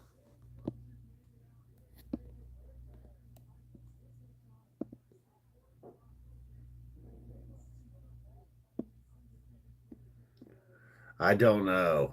I mean, I don't know. It's tough to say. Probably wouldn't even be playing his guitar. And yes, well, I mean, politically, he'd probably still say a lot of the same stuff he said back then.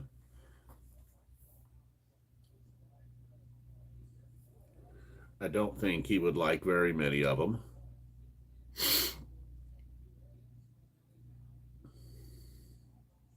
Oh,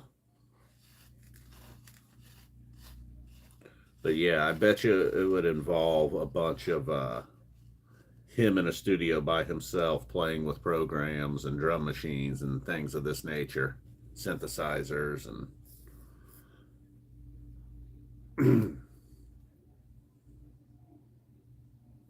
I mean, he used to like to, yeah, it's just endless what he could do now. So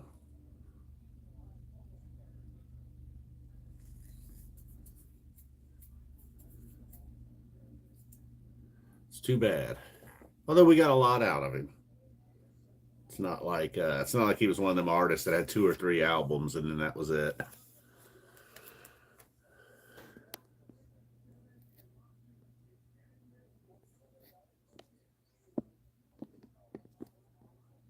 I worked with a guy years ago that saw Frank for like $11 too, or whatever. We're talking about ticket prices now versus like earlier in Phish's career.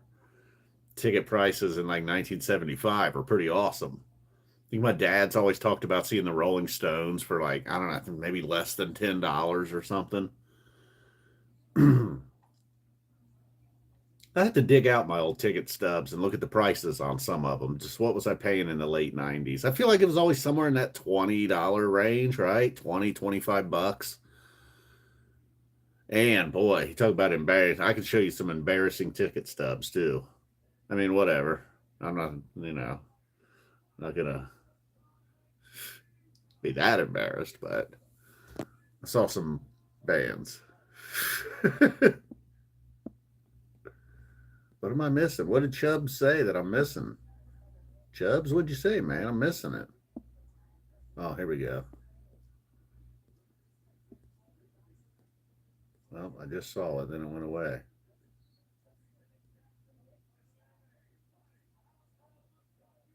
Oh shit, dude, that really sucks, Chubbs. Sorry to hear that, man. That is awful. That's even younger than the guy that I was working with. He was at least in his 50s and, didn't have a real healthy lifestyle.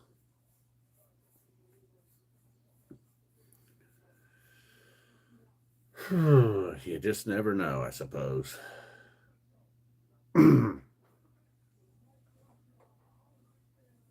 Yeah, right, Steve. I know that's how I feel too. I think that's the way to go. Even if you look back 10 or 20 years later, like, what the hell was I thinking? And, whatever my Phish counts up to now 37, 39, 38, can't remember, 36, somewhere in between 36 and 39, I believe. Um, like, I'm all right with that. Like, everybody seems to want to get to that 100 Phish shows. I've probably seen 100 shows, just not all Phish.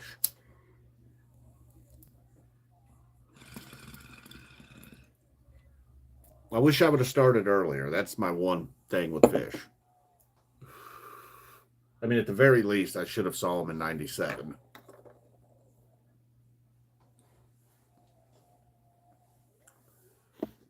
Nice, 39 for Steely Dan. Cool.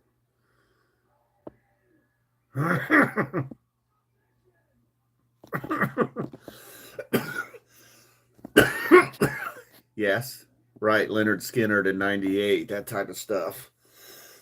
Like, what even was that?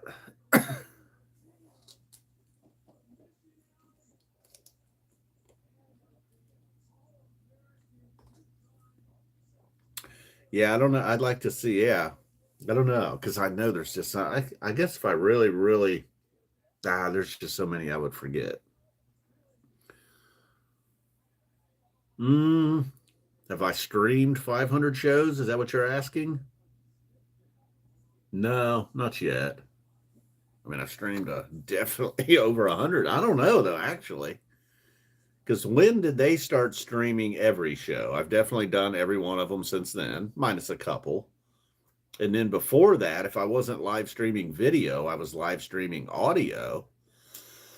And that's mostly every show for the last 10 plus years now. Minus, say, like 10. I've probably missed 10 shows in 10 years. Maybe not even, though. Yeah, I have. I missed that entire spring run one time. It was when my friend died, I think.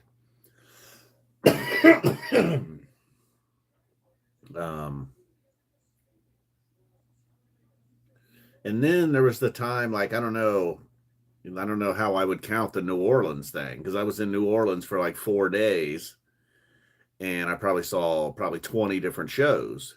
Sometimes it was at the same venue, but I would be there. We'd be there from, like, I think that one place we were at, is that name of that place something Jack's, Captain Jack's or something? Real fucking hell of a place, man.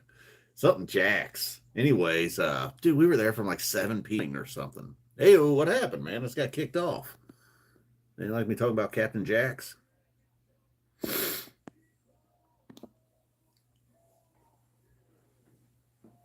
Oh, there you go. Yeah, a guy Mary's known since she was young. He's worked at Newport for a long time, or did. Maybe he's not at Newport anymore, but he worked at Newport forever. Saw countless shows.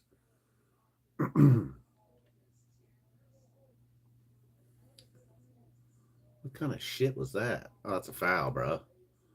Can't do that. It's illegal. You gotta make that one.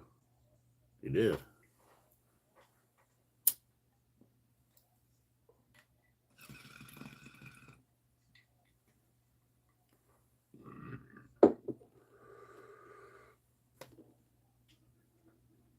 With my headphones. Yeah, I need to put these back on. I hear a little something. It's getting a little too quiet in here. Damn, dude. Every time the Lakers want to get back in it, Knicks score. Still up 8.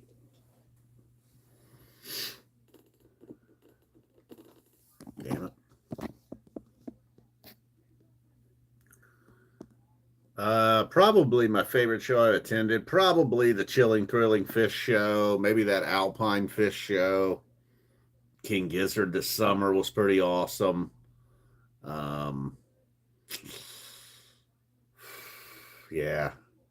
A lot of them shows down in New Orleans were incredible because they were just such small venues and such great musicians. People like Scarrick, Stanton Moore, and just like local legends. Mike's boy Mono Neon. That was the first time I'd ever became aware of Mono Neon was in 2017. Yeah, I've seen Billy. I think I've seen Billy 4 times or 4 times, I think. Great. Saw Billy, the Billy Halloween show in 21 was really cool. I don't know, man. It was right there with the Chilling Thrilling. They were both absolutely incredible nights.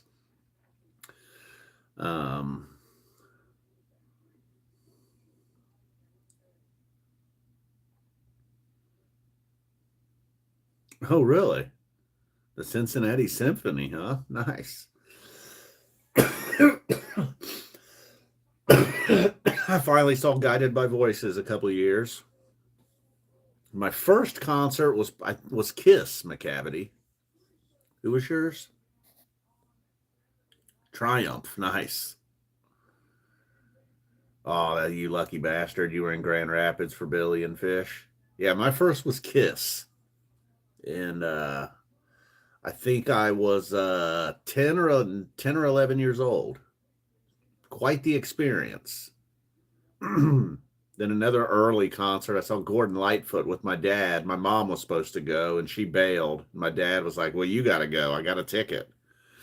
So I went. And then like a couple years later, I agreed to go. Well, kind of wanted to go, actually. I wouldn't really say I'm a Rush fan, Noogie, but I saw him once. Now, the first time I saw Kiss, no makeup. And then I did see them with makeup also. They're in the late 90s. I saw Jackal multiple times, believe it or not. Rock me, roll me, jackal me off, you know. Um, I saw Better Than Ezra. Most disappointing show I ever saw was the Red Hot Chili Peppers. That was such a disappointment. They only played like an hour. I swear, they played for like an hour, and most of it was just Flea making stupid jokes that you couldn't even really understand what he was saying. Um, but I did see a somewhat new Foo Fighters that night, and they really kicked ass.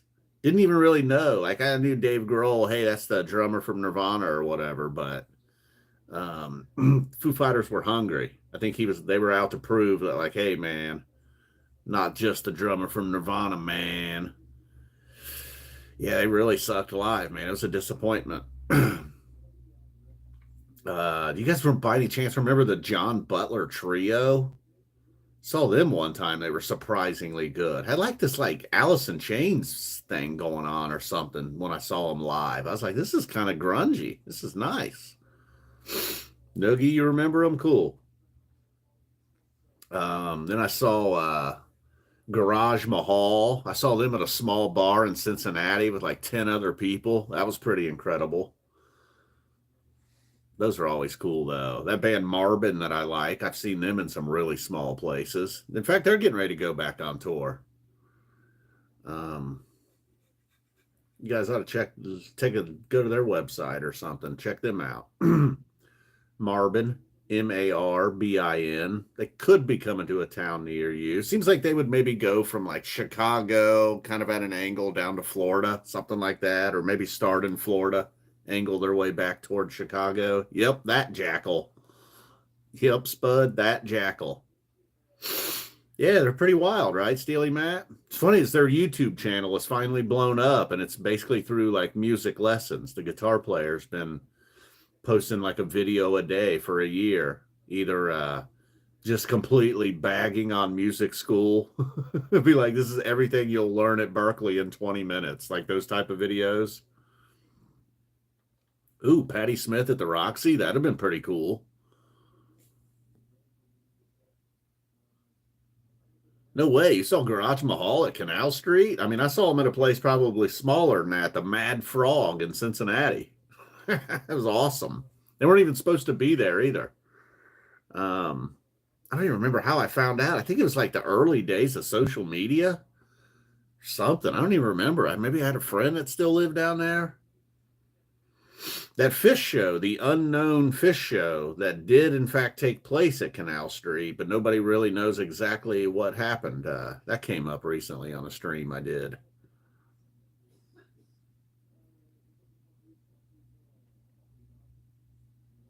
Hmm.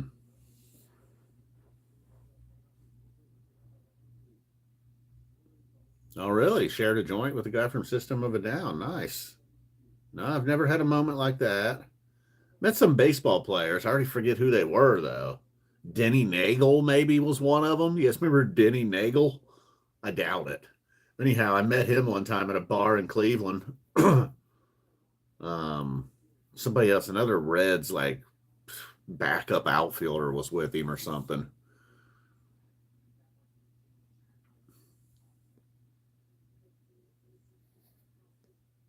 I swear I saw Gavin Rosdale in Vegas. Like I was getting on the uh or getting off an elevator and he was getting on, or vice versa. Now I can kind of picture him standing there.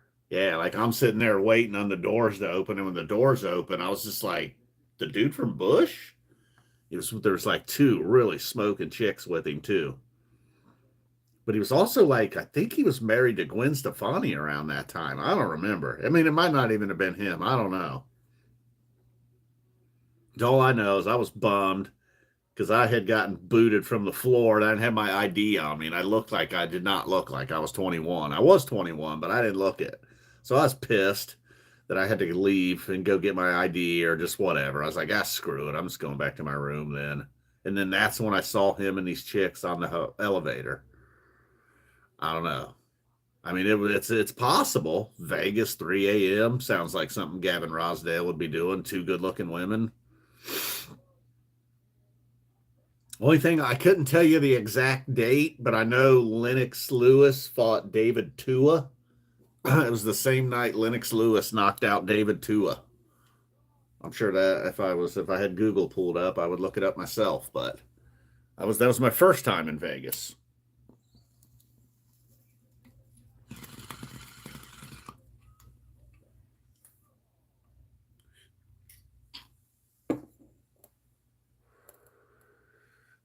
Knicks still up 8, going to the fourth. We'll see. I mean, I guess I'll just stick around for the whole game at this point. Screw it. I thought maybe I'd bail at halftime.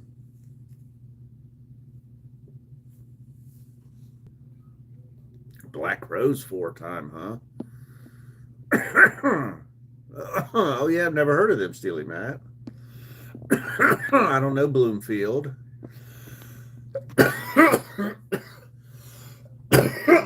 20 times on Ween LV, not bad. I'd say Phish is definitely my number one. And then a whole bunch of other bands I've seen in between like 3 and 5 times. I don't think I have anybody else at double digits. Yeah, I don't think so.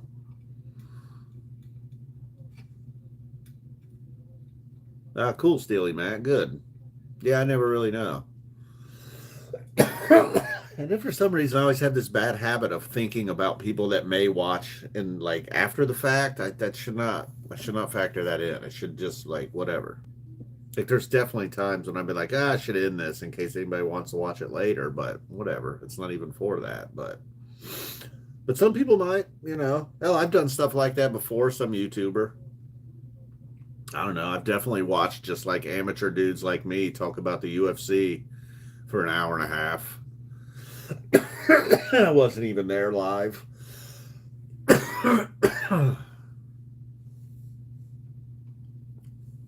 What happened, McCavity? I was telling Mary about your cat, McCavity, and she was like, I think he brought home a mountain lion. I was like, I know. I was thinking it was a bobcat, maybe, but it was California, so I think it was California. Somewhere out there. I don't know if you got bobcats. I don't even know where you were. I feel like you're in California, right? Yeah, you were just talking about the Roxy and whatnot. The Roxy and elsewhere.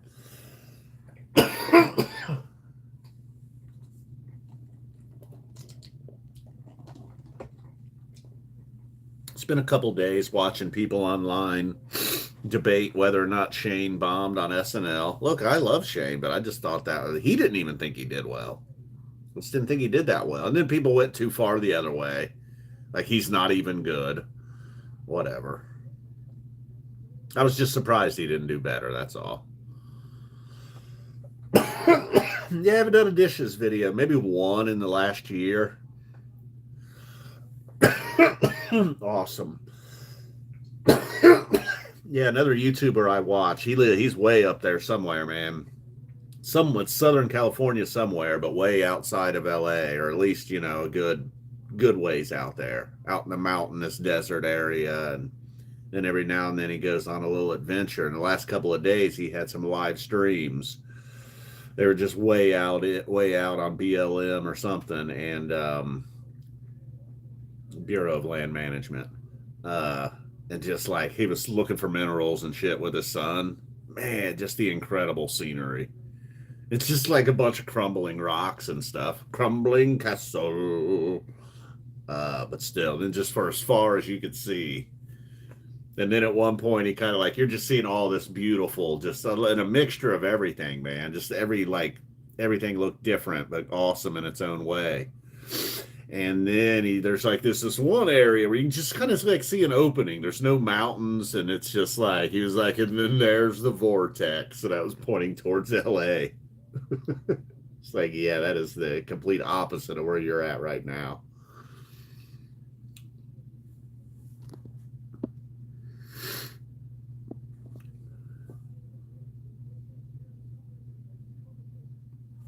Nice. 96, huh? Somewhere around in there is probably the first time I could have heard them, but I wasn't quite that fixated yet. Oh, I did like Harry Hood right off the top, though. Like the Iculus early on.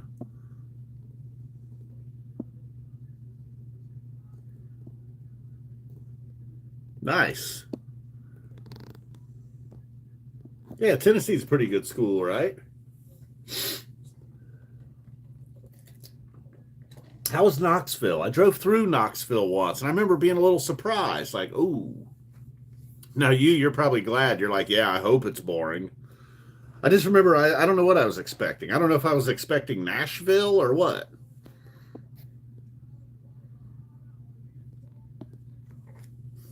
Fair point, Marco. Well, they got Vanderbilt.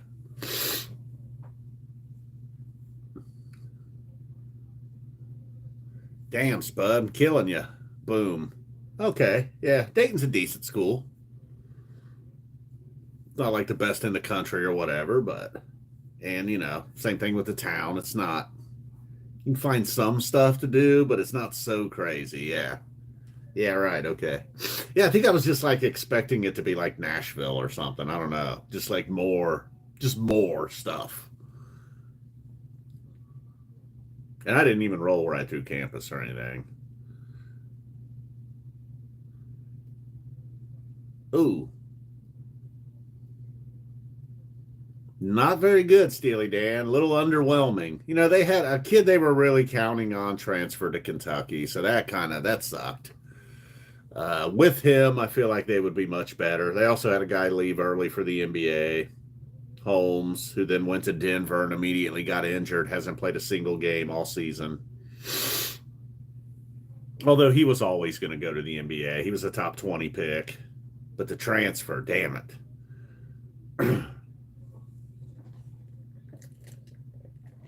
Holy shit. He missed it. He just put a move on Towns, though, but then he missed the layup. Oh my God, now Towns down here slamming it. Yeah, I'd say this one's over. The Knicks are up by 10 with 10 to go. Austin Reeves is missing layups and has a 4-point swing, as they say. God, everybody just throwing passes without looking. Reeves tripping over camera people. What the fuck was that? I think he got fouled. Oh,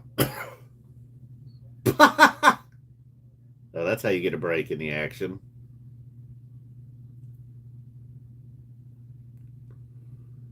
That was funny. Let's see the replay. This guy get clubbed in the head or what? Nah, he's fine. No, I mean, that wasn't a foul. It was after. He already let go of the ball. He was looking for a foul. I don't know what that was. That was horrible.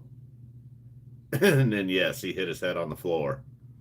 Enough of that. Whoa, no way. Really, Nogi? Yeah, Dayton's about like the Buckeyes, really. Yep. What's up with the SEC? Are they really this good at basketball? Or like all those teams overrated or what? They feeling bad because football's starting to fall apart down there?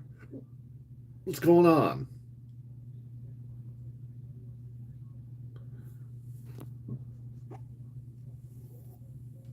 Football wise, Noogie? Oh, I don't know. I don't know if it was the Trestle Championship or this one. I mean, the Cardale Championship, though, all three of those are pretty special, man. Maybe this one because this is the 4-game playoff or whatever. It's pretty amazing. And then basketball, I don't know. Shit. You'd have to go back a ways. I remember when I was a kid, they had Jim Jackson. He was pretty awesome.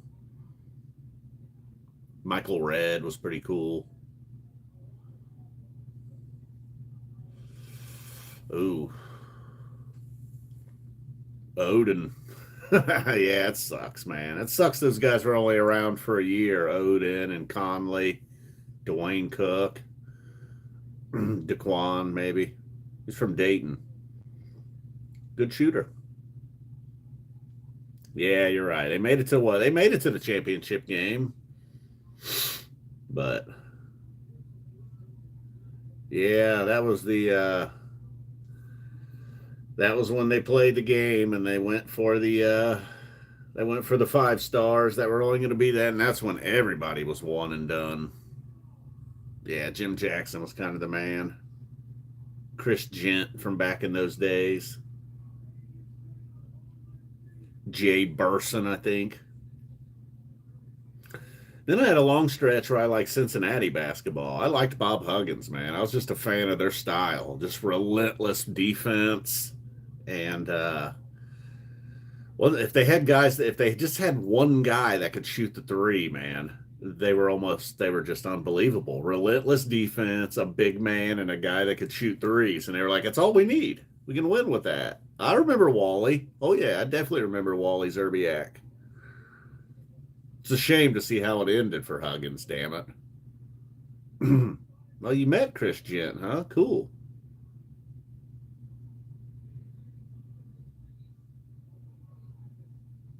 The lefty.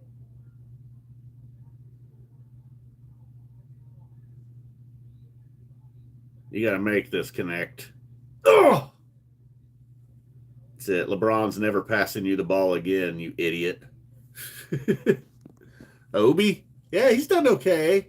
You know, he's hung around in the NBA for 4 or 5 years now. Doesn't look like he's, if he can get a 10-year career in the NBA, I mean, hell, even if he never becomes a starter or an all-star. And he might be, well, he's already 27, though. That's what's fucking crazy. I was just saying Karl Anthony Towns is only 29. Obi Toppin's 27. It's insane. Um, so, yeah, he probably doesn't, he's probably reached his ceiling. He can come off the bench, occasionally start, 10 points, 5 rebounds, hit a three. That's not bad, man. If he's like, as long as he continues to be able to shoot and play a little defense, he can stick around another 5 years. You know, they had that kid a few years back too, Chris Wright, maybe. What's that kid's name? Played for UD. Oh, he got a little sniff in the NBA. Dude, don't shoot it from there. I think it might have been Chris Wright. He was athletic as hell. And then, yeah, last year, Darren Holmes got drafted. He was supposed to be a rookie this year in the NBA, and his first preseason game tore his Achilles tendon. That's missed the entire year.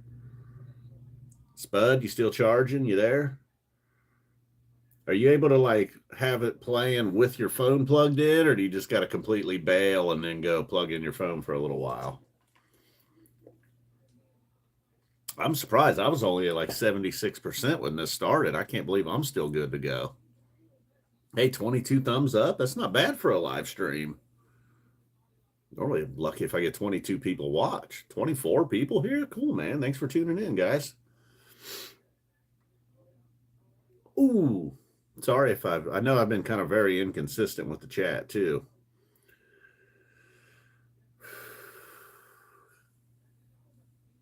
Oh, yeah, Giannis's brother. You're right. That stud. Forgot. All the time. I'll probably go hang his jersey up in the rafters at UD. It's amazing. Does anybody remember Vitaly Potapinko from Wright State in the late 90s? I believe it was. Definitely Wright State. I don't know about the years. I think late 90s. We sure are. 6 minutes, 20 seconds to go in the game. That'll probably take a half an hour. Jackson Hayes getting up. Damn, he almost hit his head on the backboard. He's 7 feet tall.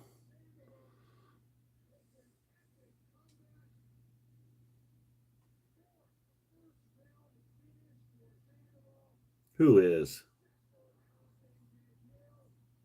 Oh, yeah. He was Serbian or something. Yeah, long before. It was the beginning, long before all these European guys started to take over basketball. See, like that was it. I just totally forgot who I was talking about or what it was. Like, what do you mean, white guy? Right after I was like, does anybody remember Vitaly Potapinko? I don't know if Wright State won or not tonight, but Wright State's in that situation where if they win their league tournament, they possibly something like that, Forbin. Let's see. It might have been like POT. Let me see. Maybe it was Potapenko. Potapenko is what it would look like. Potapenko. Potapenko. I don't know. Vitali. Something like that.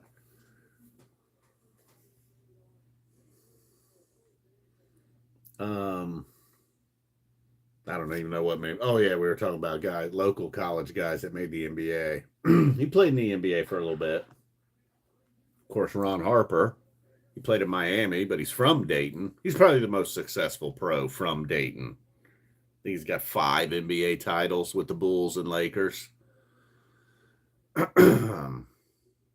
don't know how UD didn't get him. I mean, he went to Miami of Ohio. It's not like he went on to like Ohio State or Georgetown or something, you know? Fucking went to Miami of Ohio. How did Dayton not get him? I know Ron Harper, he had a stutter. I wonder if Dayton was like, you know, Dayton likes to think they're kind of a prestigious school. I don't know. Maybe they just viewed him as dumb because he stuttered or something. Miami didn't care. They took him. Won a lot of basketball games with him, too. He had an interesting NBA career. Like early in his career, he was kind of like the guy, you know, all star, leading 25 points a game, you know, comparisons to Michael Jordan. And then late in his career, he was like a distributor of the ball, almost a point guard, I guess. True, Forbin. Ah, okay. Was it the Sonics? For some reason, I was thinking it was the Celtics, but you know what? That does sound about right. The green was close.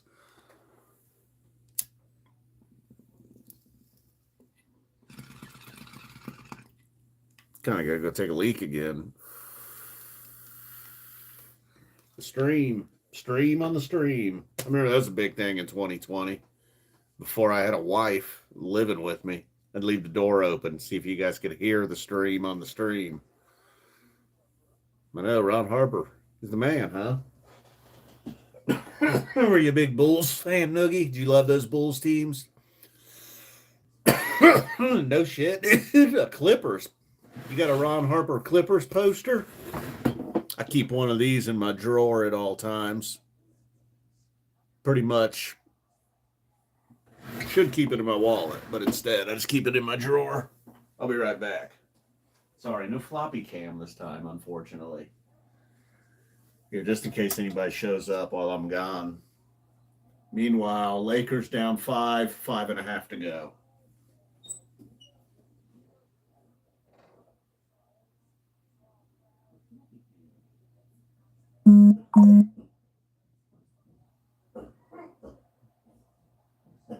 Would you spray that shit? Woo-hoo! Woo-hoo! Killing you, little kill floppy.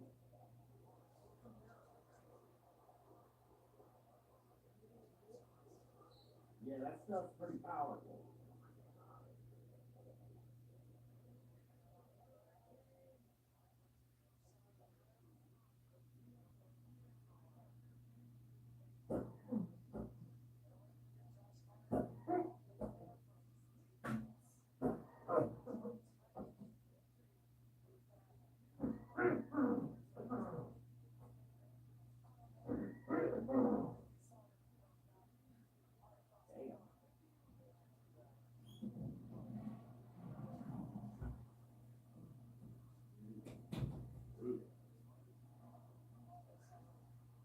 Lady Gray.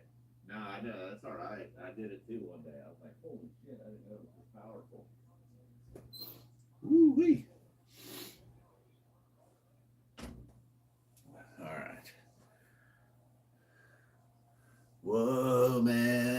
trippy.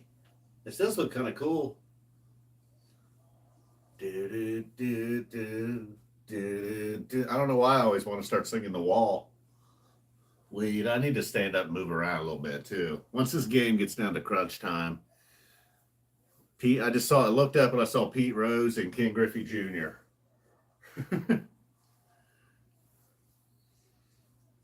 Joe Morgan, what are we naming all-time Reds? Sabo. What about Chris Sabo? Legend. Joe Oliver. Hal Morris. Randy Myers, former Met and former Red. John Franco, former Met, former Red. I don't know what's going on out there. I got a lot of moon activity from what I can see. What's going on out here? We don't need no. I worked with a dude one time, and he wasn't a big rock and roll fan.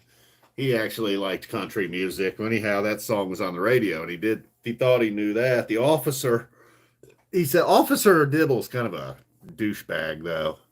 Actually, he he had so many incidents over the years after he left Cincinnati. Just like, man, just became unlikable, really. But that 1990 team, he was kind of the man. Obviously, a member of the Nasty Boys. But one of the sports talk radio guys here in Cincinnati was like trying to get a hold of Dibble for something at one point. I don't know. Some story broke, and he wanted to talk to Dibble, who worked at ESPN at the time. And dude, Dibble left him a message, really hateful message, basically, essentially being like, dude, I'm Rob Dibble, and you're just some loser working Cincinnati radio. I'm at ESPN now. Why don't you lose my number? And just came off as a total tool, man. And as all the dude wanted to do was like talk to him about the Reds bullpen or something. And then the next time he appeared in Cincinnati at a Reds game, he got booed. And he just was like, huh? What did I do? It's like, dude, Andy played that tape. That's what you did. And then he wasn't at ESPN much longer. And then he was like on Fox Sports Radio. And then he wasn't there very long. And I don't know where he's at now. Oh, you played Little League Baseball with Ryan Helms. That name sounds familiar. Jeets. Oh, yeah. All right. Yeah, I don't know. What is this Celtic City? There's something on Max. I see Max has got all kinds of like some sports programming, documentaries and whatnot.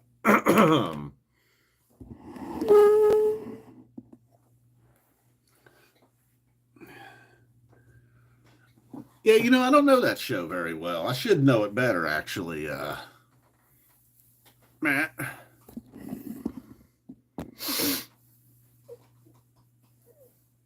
All right. Well, hopefully this game goes down to crunch time. This will at least be worth it.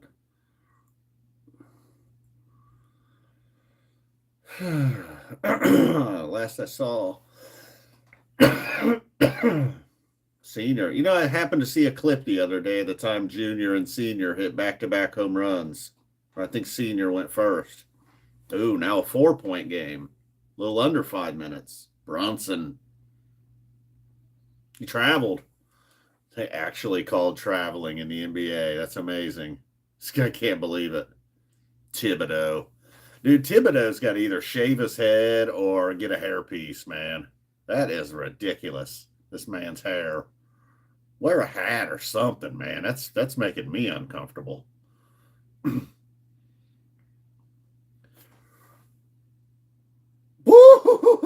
91-90. 4:25 to go. I hate games like this, man. It's like an NFL game. One team's pretty much leading the whole way, and then right at the end.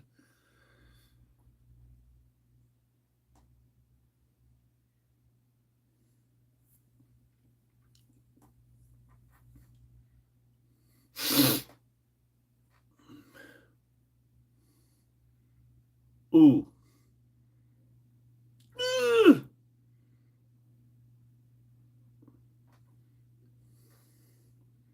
I don't know about that. Well, Luke has been complaining all night. He finally got one to go his way.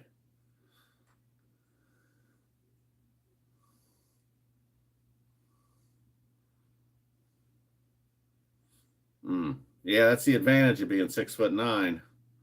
It helps. Oh my God, dude. Jesus. Shot one from 58 feet. That was a bad shot. Sorry, I keep forgetting about this. Grandpa, what? No, I did not know that, Noogie. Hey, what's up, Phil? Yes, I'm still here. Lakers and Knicks. I'm watching it on HBO Max. Knicks up 4, 3:15 to go. I've kind of been watching, not really. I don't know. Uh,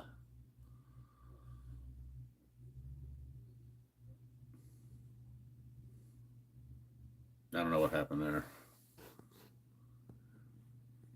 Damn, son, in the 40s? I had a relative, my dad, see, it says my dad's uncle played for the Reds, probably in the 40s.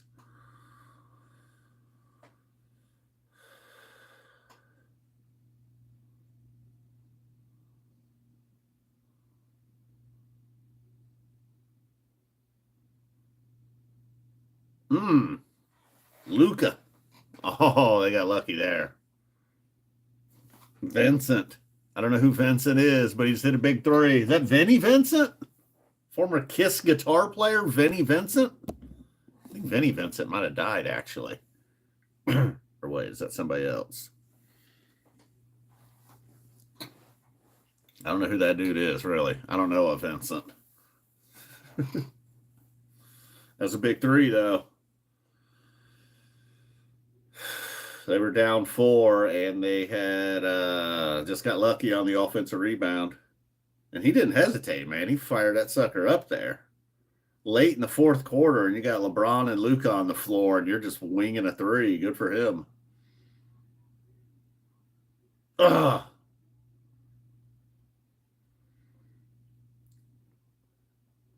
Jackson Hayes. Oh, that was good defense by the Knicks. Little luck, but also good defense. Anticipated the pass, deflected it, steal. Knicks up 1, got the ball. 2:10 to go. Brunson dishes. Gets it back to Brunson. Brunson looking for Bridges. No, he shoots it. Oh, Brunson hits it. No foul. Lakers down 3. LeBron's looking for Luka. No, he sees Hayes. Ooh, LeBron with a long 3. Oh, shit. LeBron with a long 3 from the top of the key. 96-96. Looks like he might have the hot hand, not Luka right now. It's probably about to become the Brunson show for the Knicks. He drew a foul. Luka's not liking it. I don't know.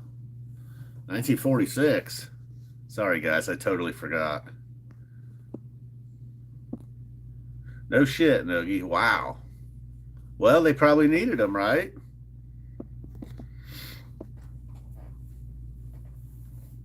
That was one claim to fame my dad's uncle had. He was on the very last Brooklyn Dodgers team. And every now and then, maybe every decade or so or something, he'd get invited to something to commemorate the final season of the Brooklyn Dodgers.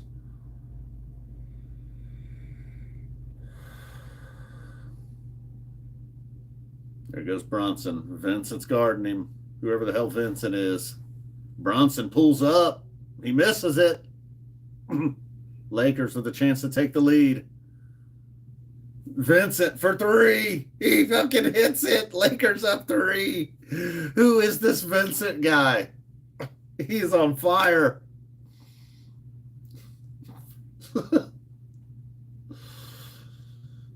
I mean, he doesn't look like a rookie either, man. He looks like some guy's been around for a while. Who the hell's Vincent? Vincent Vega?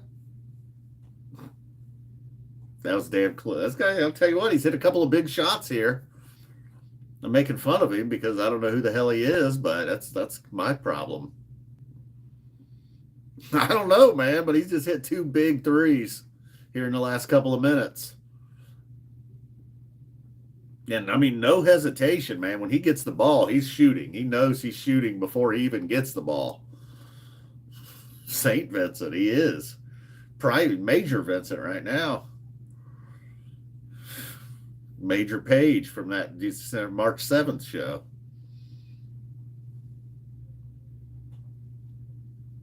Black Sabbath because of what? Johnny Fever. I'm not sure I understand what you're saying there. You've always wondered about Black Sabbath because of Johnny. Yeah, he's going to take over with the I don't even know. I was going to make some kind of like water or towel joke, but all those kids are fired up. A couple of kids there with big foam fingers. I love that big foam fingers are still a thing. Gabe Vincent. Fucking dude's name is Gabe. Oh, okay. Like I said, I don't know that show that well. I know I should, but I don't.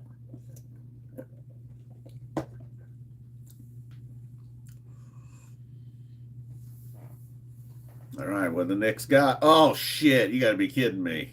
He steals it. All right, just throw it out, throw it out, throw it out. I can't believe Vincent didn't shoot that. Knicks turned it over. Lakers got it a minute to go. Towns on LeBron. Oh, wow. Bad shot by LeBron. He pulled up. He had Towns on him. Should have got it to Vincent. Although LeBron's hit a couple big ones too down the stretch. Oh, shit. The hoop had some harm. 99-98. Brunson's going to the line. Is that fucking Spike Lee? Holy shit. I forgot about him.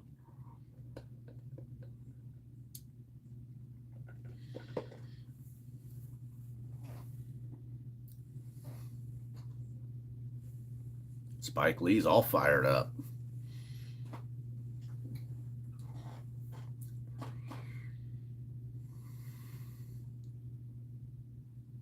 He hit the free throw.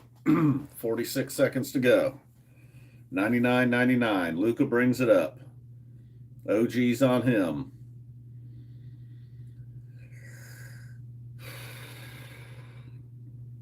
Looks like they might get Brunson on LeBron. They should get it to LeBron right now. That's a mismatch. Luka's going to shoot. No, he's going to get it to Hayes. Hayes over to Finney Smith.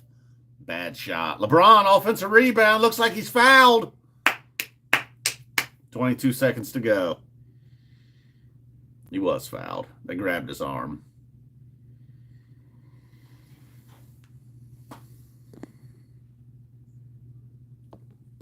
I know. For some reason, I was just thinking maybe I wasn't expecting him to be in L.A.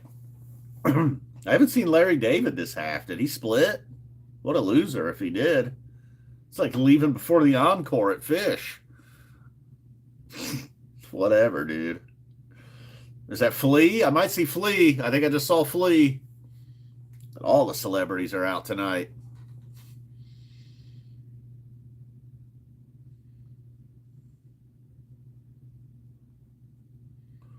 Luka. He's too far out, man. Back to Finney. Over to LeBron. LeBron shoots. He misses it. 9 seconds to go. The Knicks are probably going to... How would you play this one? That was good defense. They didn't really get a good shot there. LeBron was forced to take a tough shot. He didn't really have much of a choice there with the shot clock running down. How do you not get it back to Vincent, man? I mean, I know you got LeBron and Luka. You don't want to give it to fucking Vincent, but he had the hot hand, right? Who's the guy for the Bucks? There's some guy for the Bucks that really is a big Gizzard fan.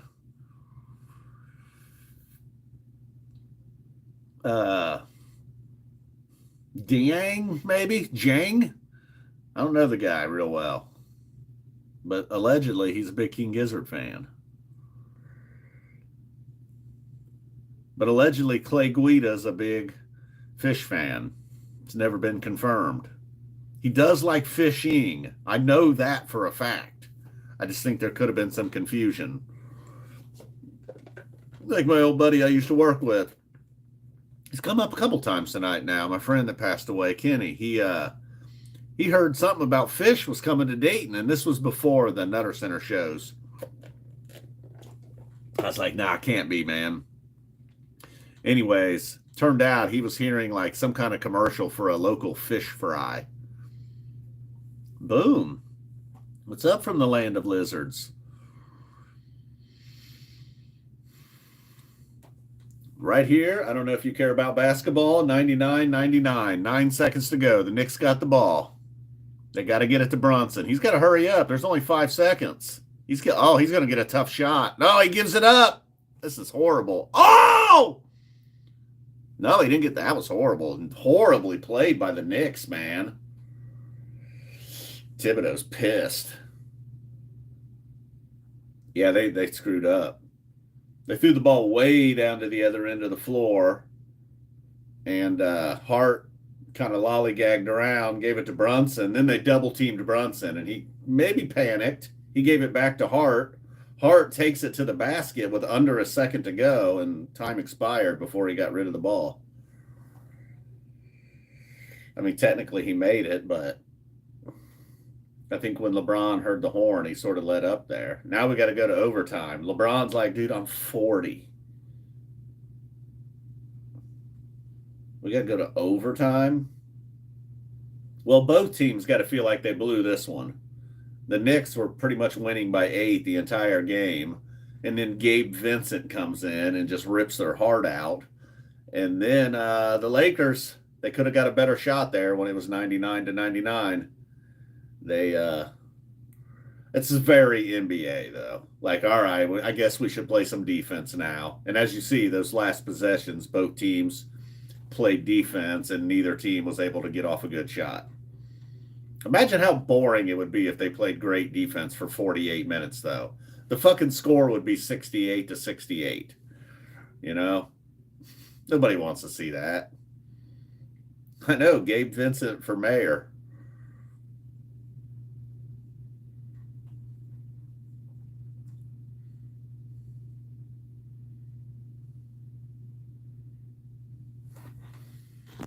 I really did not want this game to go to overtime, man. We're 2 hours and 38 minutes into the stream. Got the weigh-in show in the morning.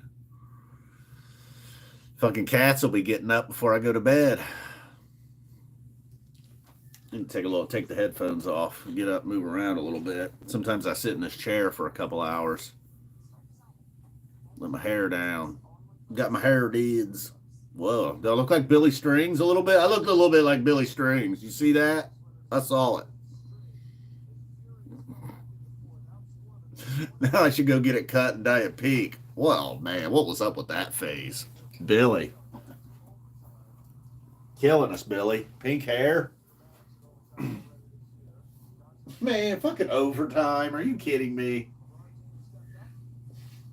Just pick a... And you know, Luka's done okay tonight. Passing looked really. Gabed. You're right, I got gabed. There's the guy, what's the guy's name? Frank. His last name was Frank. Remember one time playing the video game NBA Live, God, back in the mid-90s against a friend, and he was just kicking my ass, and out of desperation, I was just like, did the thing where I like benched every guy on my team and brought in a bunch of scrubs. Some guy with the last name Frank came in and could not miss a shot. Ended up scoring like almost 50 points in the second half alone, and I came back and won. I'm sure the game had some kind of catch-up mode or something. I don't know. It's unbelievable, though.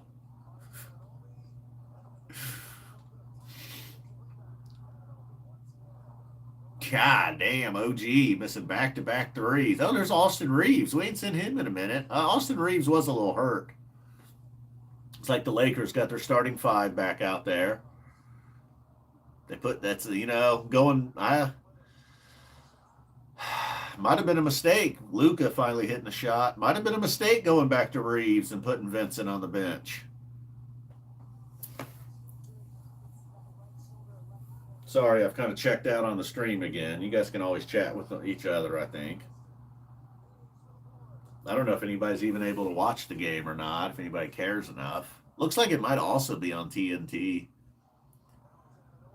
I didn't even know until recently that games were on Max. Luka firing. Oh, shit. Luka just hit a big three. Karl Anthony Towns in his face. Lakers up 5. That was large.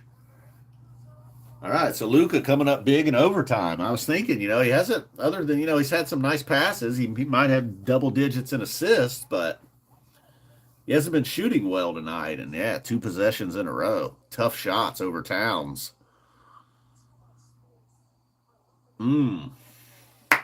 Luka.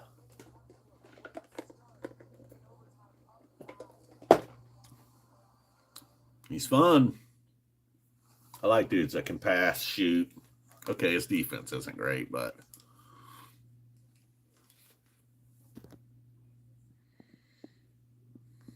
oh yeah, I used to love creating players. Yeah, you're right. That was awesome. Always suck. They're playing a hockey commercial right now. I always sucked at the hockey games. And then my friend was like, all right, how about if we'll like each be able to create a player? And somehow I bought into that. Like he was already better than me and could kick my ass. And it was like, okay, well, I could create this amazing player, but then so could he. Yeah, dude. He could. Okay, you guys aren't going to understand this. But his created player was named Conglomerate Can Get Me's. You're just going to have to trust me that it was golden. Especially when he busted off like 11 goals on my ass. Fucking guy's got 32 points. Wow. Well, he just had 5 of them. He only had 27 before that. That was a quiet 32 points from Luka tonight. I mean, it is unfair.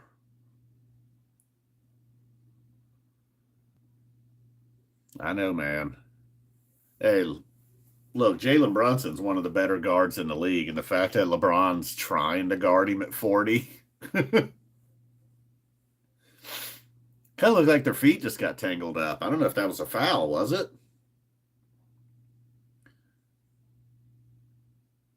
I don't know, man.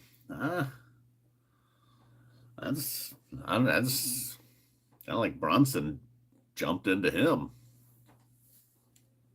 I don't know. I should too, Spud, or I should at least finish this one. I've been kind of casually hitting it throughout the night, I feel. I know. And now Kyrie out for the year. I've kind of turned around on Kyrie. He kind of annoyed me in Cleveland. And then he was just overall annoying. But then, I've kind of come around on Kyrie. Everybody bagged on him in 2020 too. So that's a shame. He's out. Oh my God. I thought Luka was just getting ready to shoot one from 9 feet behind the line. He almost did. Nah, too hard. All right. Let's see. Damn it, dude. This better not be double overtime. 3-point game, 3 minutes to go. Knicks got the ball, though. Oh, God. Austin Reeves. Brunson just abused him. It's another guy that could have been on the Mavericks. The Mavericks could still have Brunson and Luka. Instead, they're both on that plane in this game tonight. Oh, Hayes, dude, you should have rammed. Oh, Austin Reeves with a huge 3. See, I thought Jackson Hayes should have just fucking rammed that one, and he passed it, and dude hit a big 3. That's an offensive foul. Oh! They called it on Reeves? JJ Redick can't believe it. Wonder if he found a house yet. It's kind of messed up during this Primus auditions looking for a new drummer. They kept referencing that Larry, the guitar player's house had just burned down. A new guy that they kind of, is probably nervous as hell comes in and Les starts joking about Larry's house burning down. And the guy's just like, oh God, I'm sorry about that. It's horrible. And he's like, oh, it just would be, I don't know. That is horrible, but if I was going into audition for the band, I would just be like, come on, don't bring that up, dude. What do you want me to do? I've been playing in clubs for 20 years. One dude, Les, was like, so what do you like to do for fun? And the guy was like, practice. And Les was like, practice? I hate practicing. Sounds like Trey.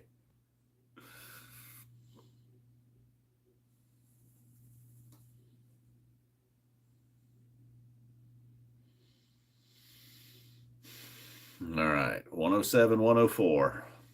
Brunson, I think they just said, has 36 now.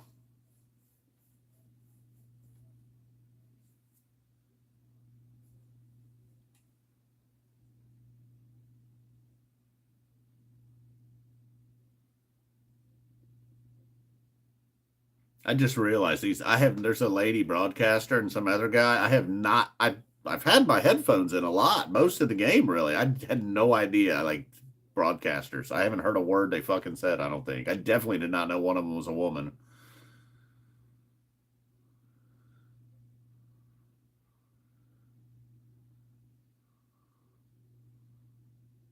Ah, come on, Reeves. Bad shot, man. Bad shot, dude. Brunson kind of Brunson kind of rushed that one. He got a look though. All right. OG's on Luca. Oh, LeBron at the free throw line. Spins, shoots. Oh, he can't get it to fall. Brunson with the rebound. He's looking. He's going around and by everybody. Ah, there's a foul. Oh shit. Ah shit. Ah shit. Brunson's grabbing his ankle. Fuck. Fuck. I hate to see that. Oh man, he looks like he's in some pain too. Maybe it was his shin. Maybe just busted his shin because that hurts like hell. I hope it's not his ankle. Okay, now he is grabbing his shin. Cool. Sometimes that happens. Watch. Let's see. Does he roll his ankle? Not yet. Not yet. Can't see. Can't see.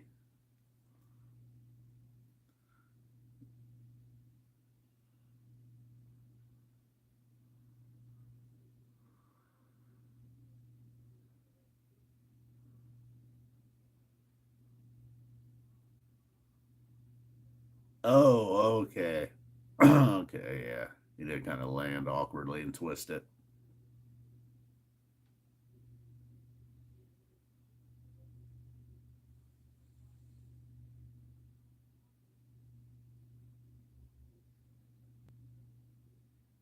Sorry. I just want to see this replay one more. Oh, yeah, yeah, yeah, yeah, yeah. The one of them deals where like his shoe was completely sideways and it was like his ankle bone probably touched the ground and the rest of his leg was still vertical. Ah, I don't think it's broken or anything because he's walking around, but ooh. The way that he was grabbing up higher, too, that's a little concerning.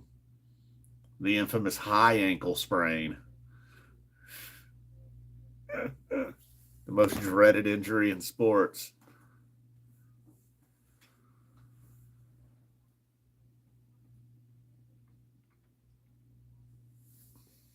My neck and my back. I never had the opportunity. I would see them like, oh, yeah, yeah, totally, right?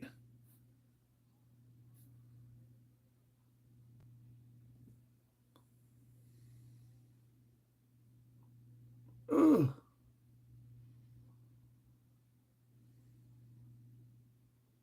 So, what do we do? If he stays in the game, he can shoot the free throws, obviously. What are we waiting on? Oh, coach's challenge. What the fuck is a coach's challenge?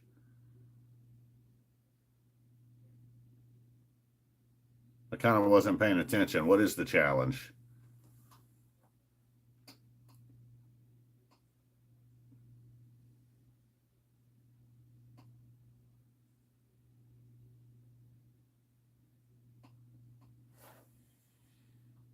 Wow. I'd never seen this before. I mean, he really, okay, I see. They were just like, hey, that wasn't a foul. It's just like the NFL now, they can challenge. And he was like, well, what happened was,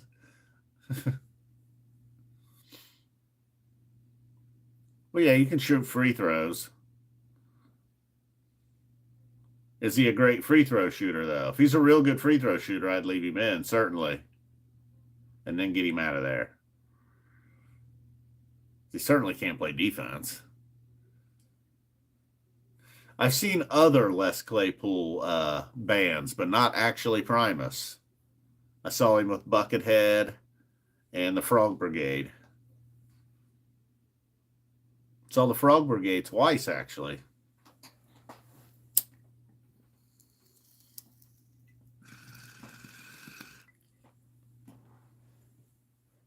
And then I saw Colonel Claypool's Bucket of Bernie Baines twice. Bernie Brains, that is.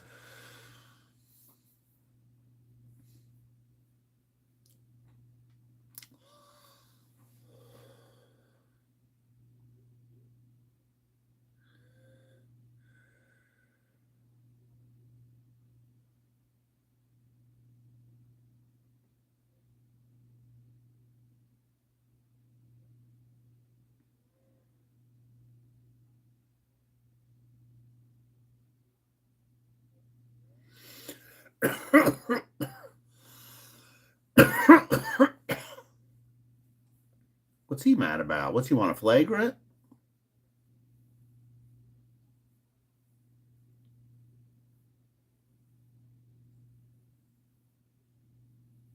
What's the problem? They got some rule if there's a fall, a foul away from the ball. I don't know. Maybe you get automatic free throws. I'm not sure. All right. You're going to have to make a tough shot at some point. Oh, come on. You got to abuse Hart, man. Ah, he lost his dribble. He had his path.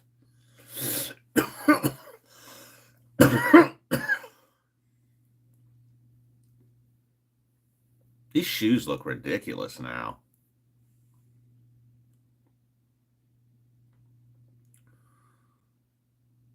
Nah, he's just pissed. He's going to have to shoot free throws in a tie game. Can't believe this guy. I was just when they made the trade, I was like, oh no, Jackson Hayes appears to be their only center. 73%. I bet you with the game on the line, he ain't 73%. All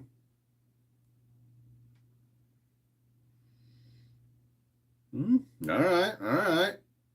Not a lot of touch on that, boy. He kind of really threw it up there. A bit of a line drive. Jesus, who's this big fucker? You know, I never got to see Oysterhead either, damn it.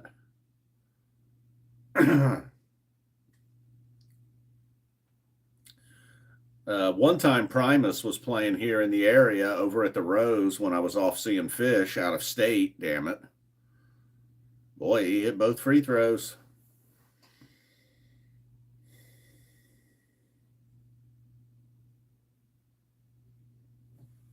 Gators March. I don't know what that is. The Florida Gators? March Madness?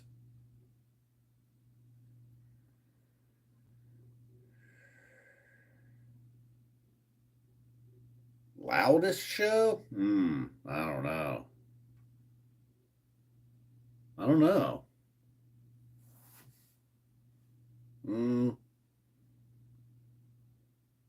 Yeah, I don't know. I remember seeing Trey one time and it wasn't very loud.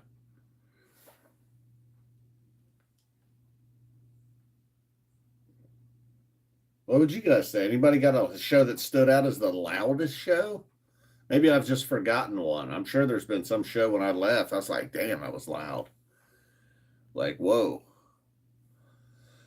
One of them shows in New Orleans, I was right up by the stage, and I remember like being close to speakers all night. Like you could feel them, that close. That was pretty loud. But that's just because how close I was to the speaker.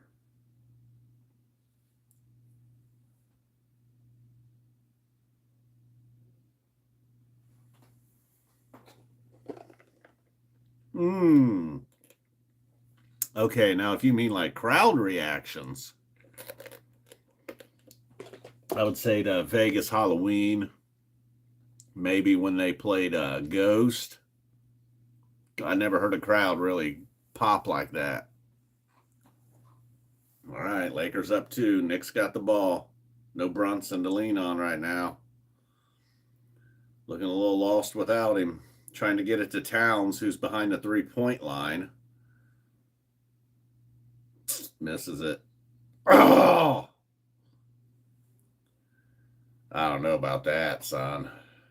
Lakers getting some home cooking here.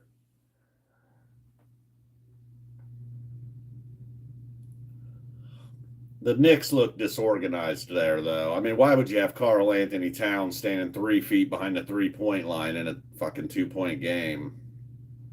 I mean, he reached over top of LeBron, but Yngwie Malmsteen, super loud. Wow, no shit.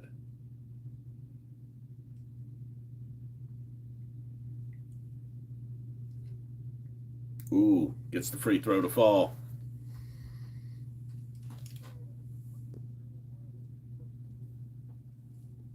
Okay, during Mike's at Cypress.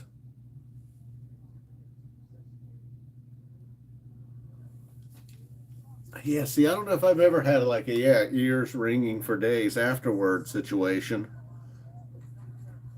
I don't know.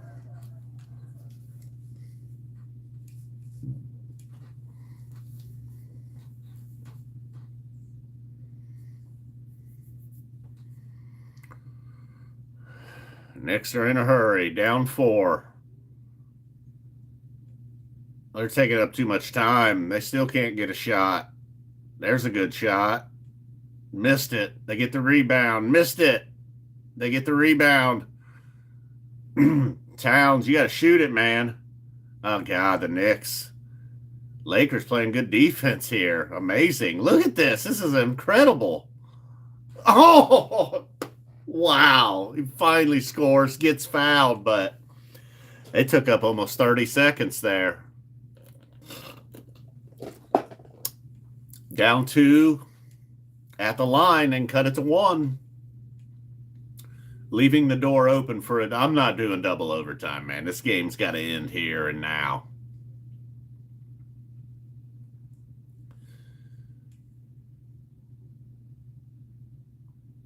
That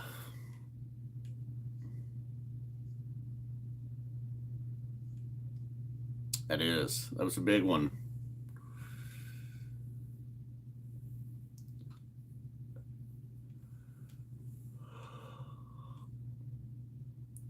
Oh, and he misses the free throw. God, all right. Well, cool. Hopefully that closes the door for double overtime. Hit both of these free throws. Let's get out of here.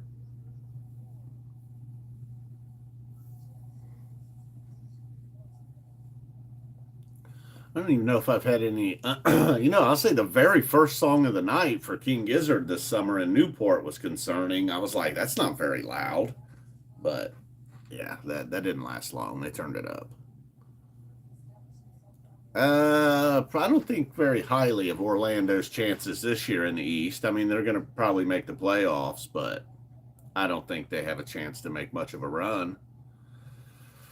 But they got a couple of decent young players. I think Suggs, I believe, just got hurt, I think I saw. But that Paulo Banchero, not sure exactly how you pronounce his name, but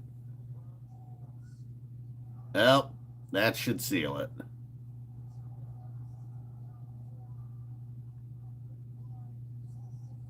Air ball. That's game. Good. They're not even going to foul him.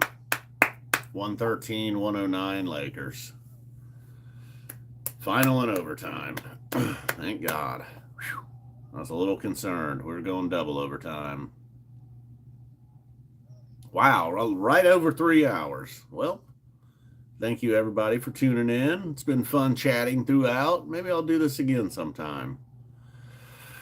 I don't know what that guy was like looking around. He's like, ain't anybody gonna fucking congratulate me or anything, man? Cool, me too, dude. Scott, Matt, Spud, Noogie. I don't know who all's still here. Chubbs, Uncle Rico. Yeah. Jason. I think I missed you, Jason. Sorry if you're still there. Scott, thanks for coming by. Tom Lake, of course. Everybody that was here earlier. I think I lost quite a few. Phil showed up twice. Phil was here at the beginning and again at the very end. Boom. Yeah, it's kind of nice having a little something here at the end, too. They're going to interview Bronny, actually. You're right. Oh, no, that's Luca. Never mind. Ooh, nice Yeti cooler. Official sponsor of the NBA. Look, we got our boy, the star of the game, the what am I trying to say here? The sort of overlooked star. Like, sure, you got Luca and LeBron, but then the sort of the underdog, the dark horse, the other guy, fucking Gabe Vincent. What's the word I'm looking for there? What do you call that? Like the unsung hero. How's that? The unsung hero of the night, Gabe Vincent, hitting a couple of big threes late in the fourth quarter, turning the thing around. The Lakers go on to win in overtime. Yeah, but this was pretty fun. Maybe I'll try this for the UFC or something, I don't know. Sometimes me and Mary are just chilling, watching the fights out on the couch, but some nights not. Some nights she crashes, whatever. Some nights I'm in here playing around on the computer while I'm watching the fights. Maybe I'll do this again around a sporting event where it's just kind of on and I'm sort of paying attention. Nah, not really, Scott. I just tuned in, I'd say more I'm Team Luca at this point than I am LeBron. I wasn't like one of those crazy fans that went around burning jerseys or anything when he left Cleveland, either time for that matter. We got a title with LeBron in Ohio. Everything's fair. Boom. Oh, did he? Good. Nice job. It's just amazing that how well these guys can play defense when they want to. Both teams down the stretch really locking down on defense. Nobody could get a good shot off. The only guy that could get a shot off was Gabe Vincent because nobody bothered guarding him. All right, guys. Boom. Tom, everybody else, you have a good one. If anybody somehow watches this after the fact, come on. There's no way. 3 hours. Boom. Love you guys. I know, right? The Lakers, man. The stars always end up with the Lakers, damn it. Kaboom. Boom. Victor. How could I forget about Victor? Thanks for tuning in, dude. Love you guys. I'm going to go see what these cats are up to. Take a couple bong hits. Steely Matt. How could I forget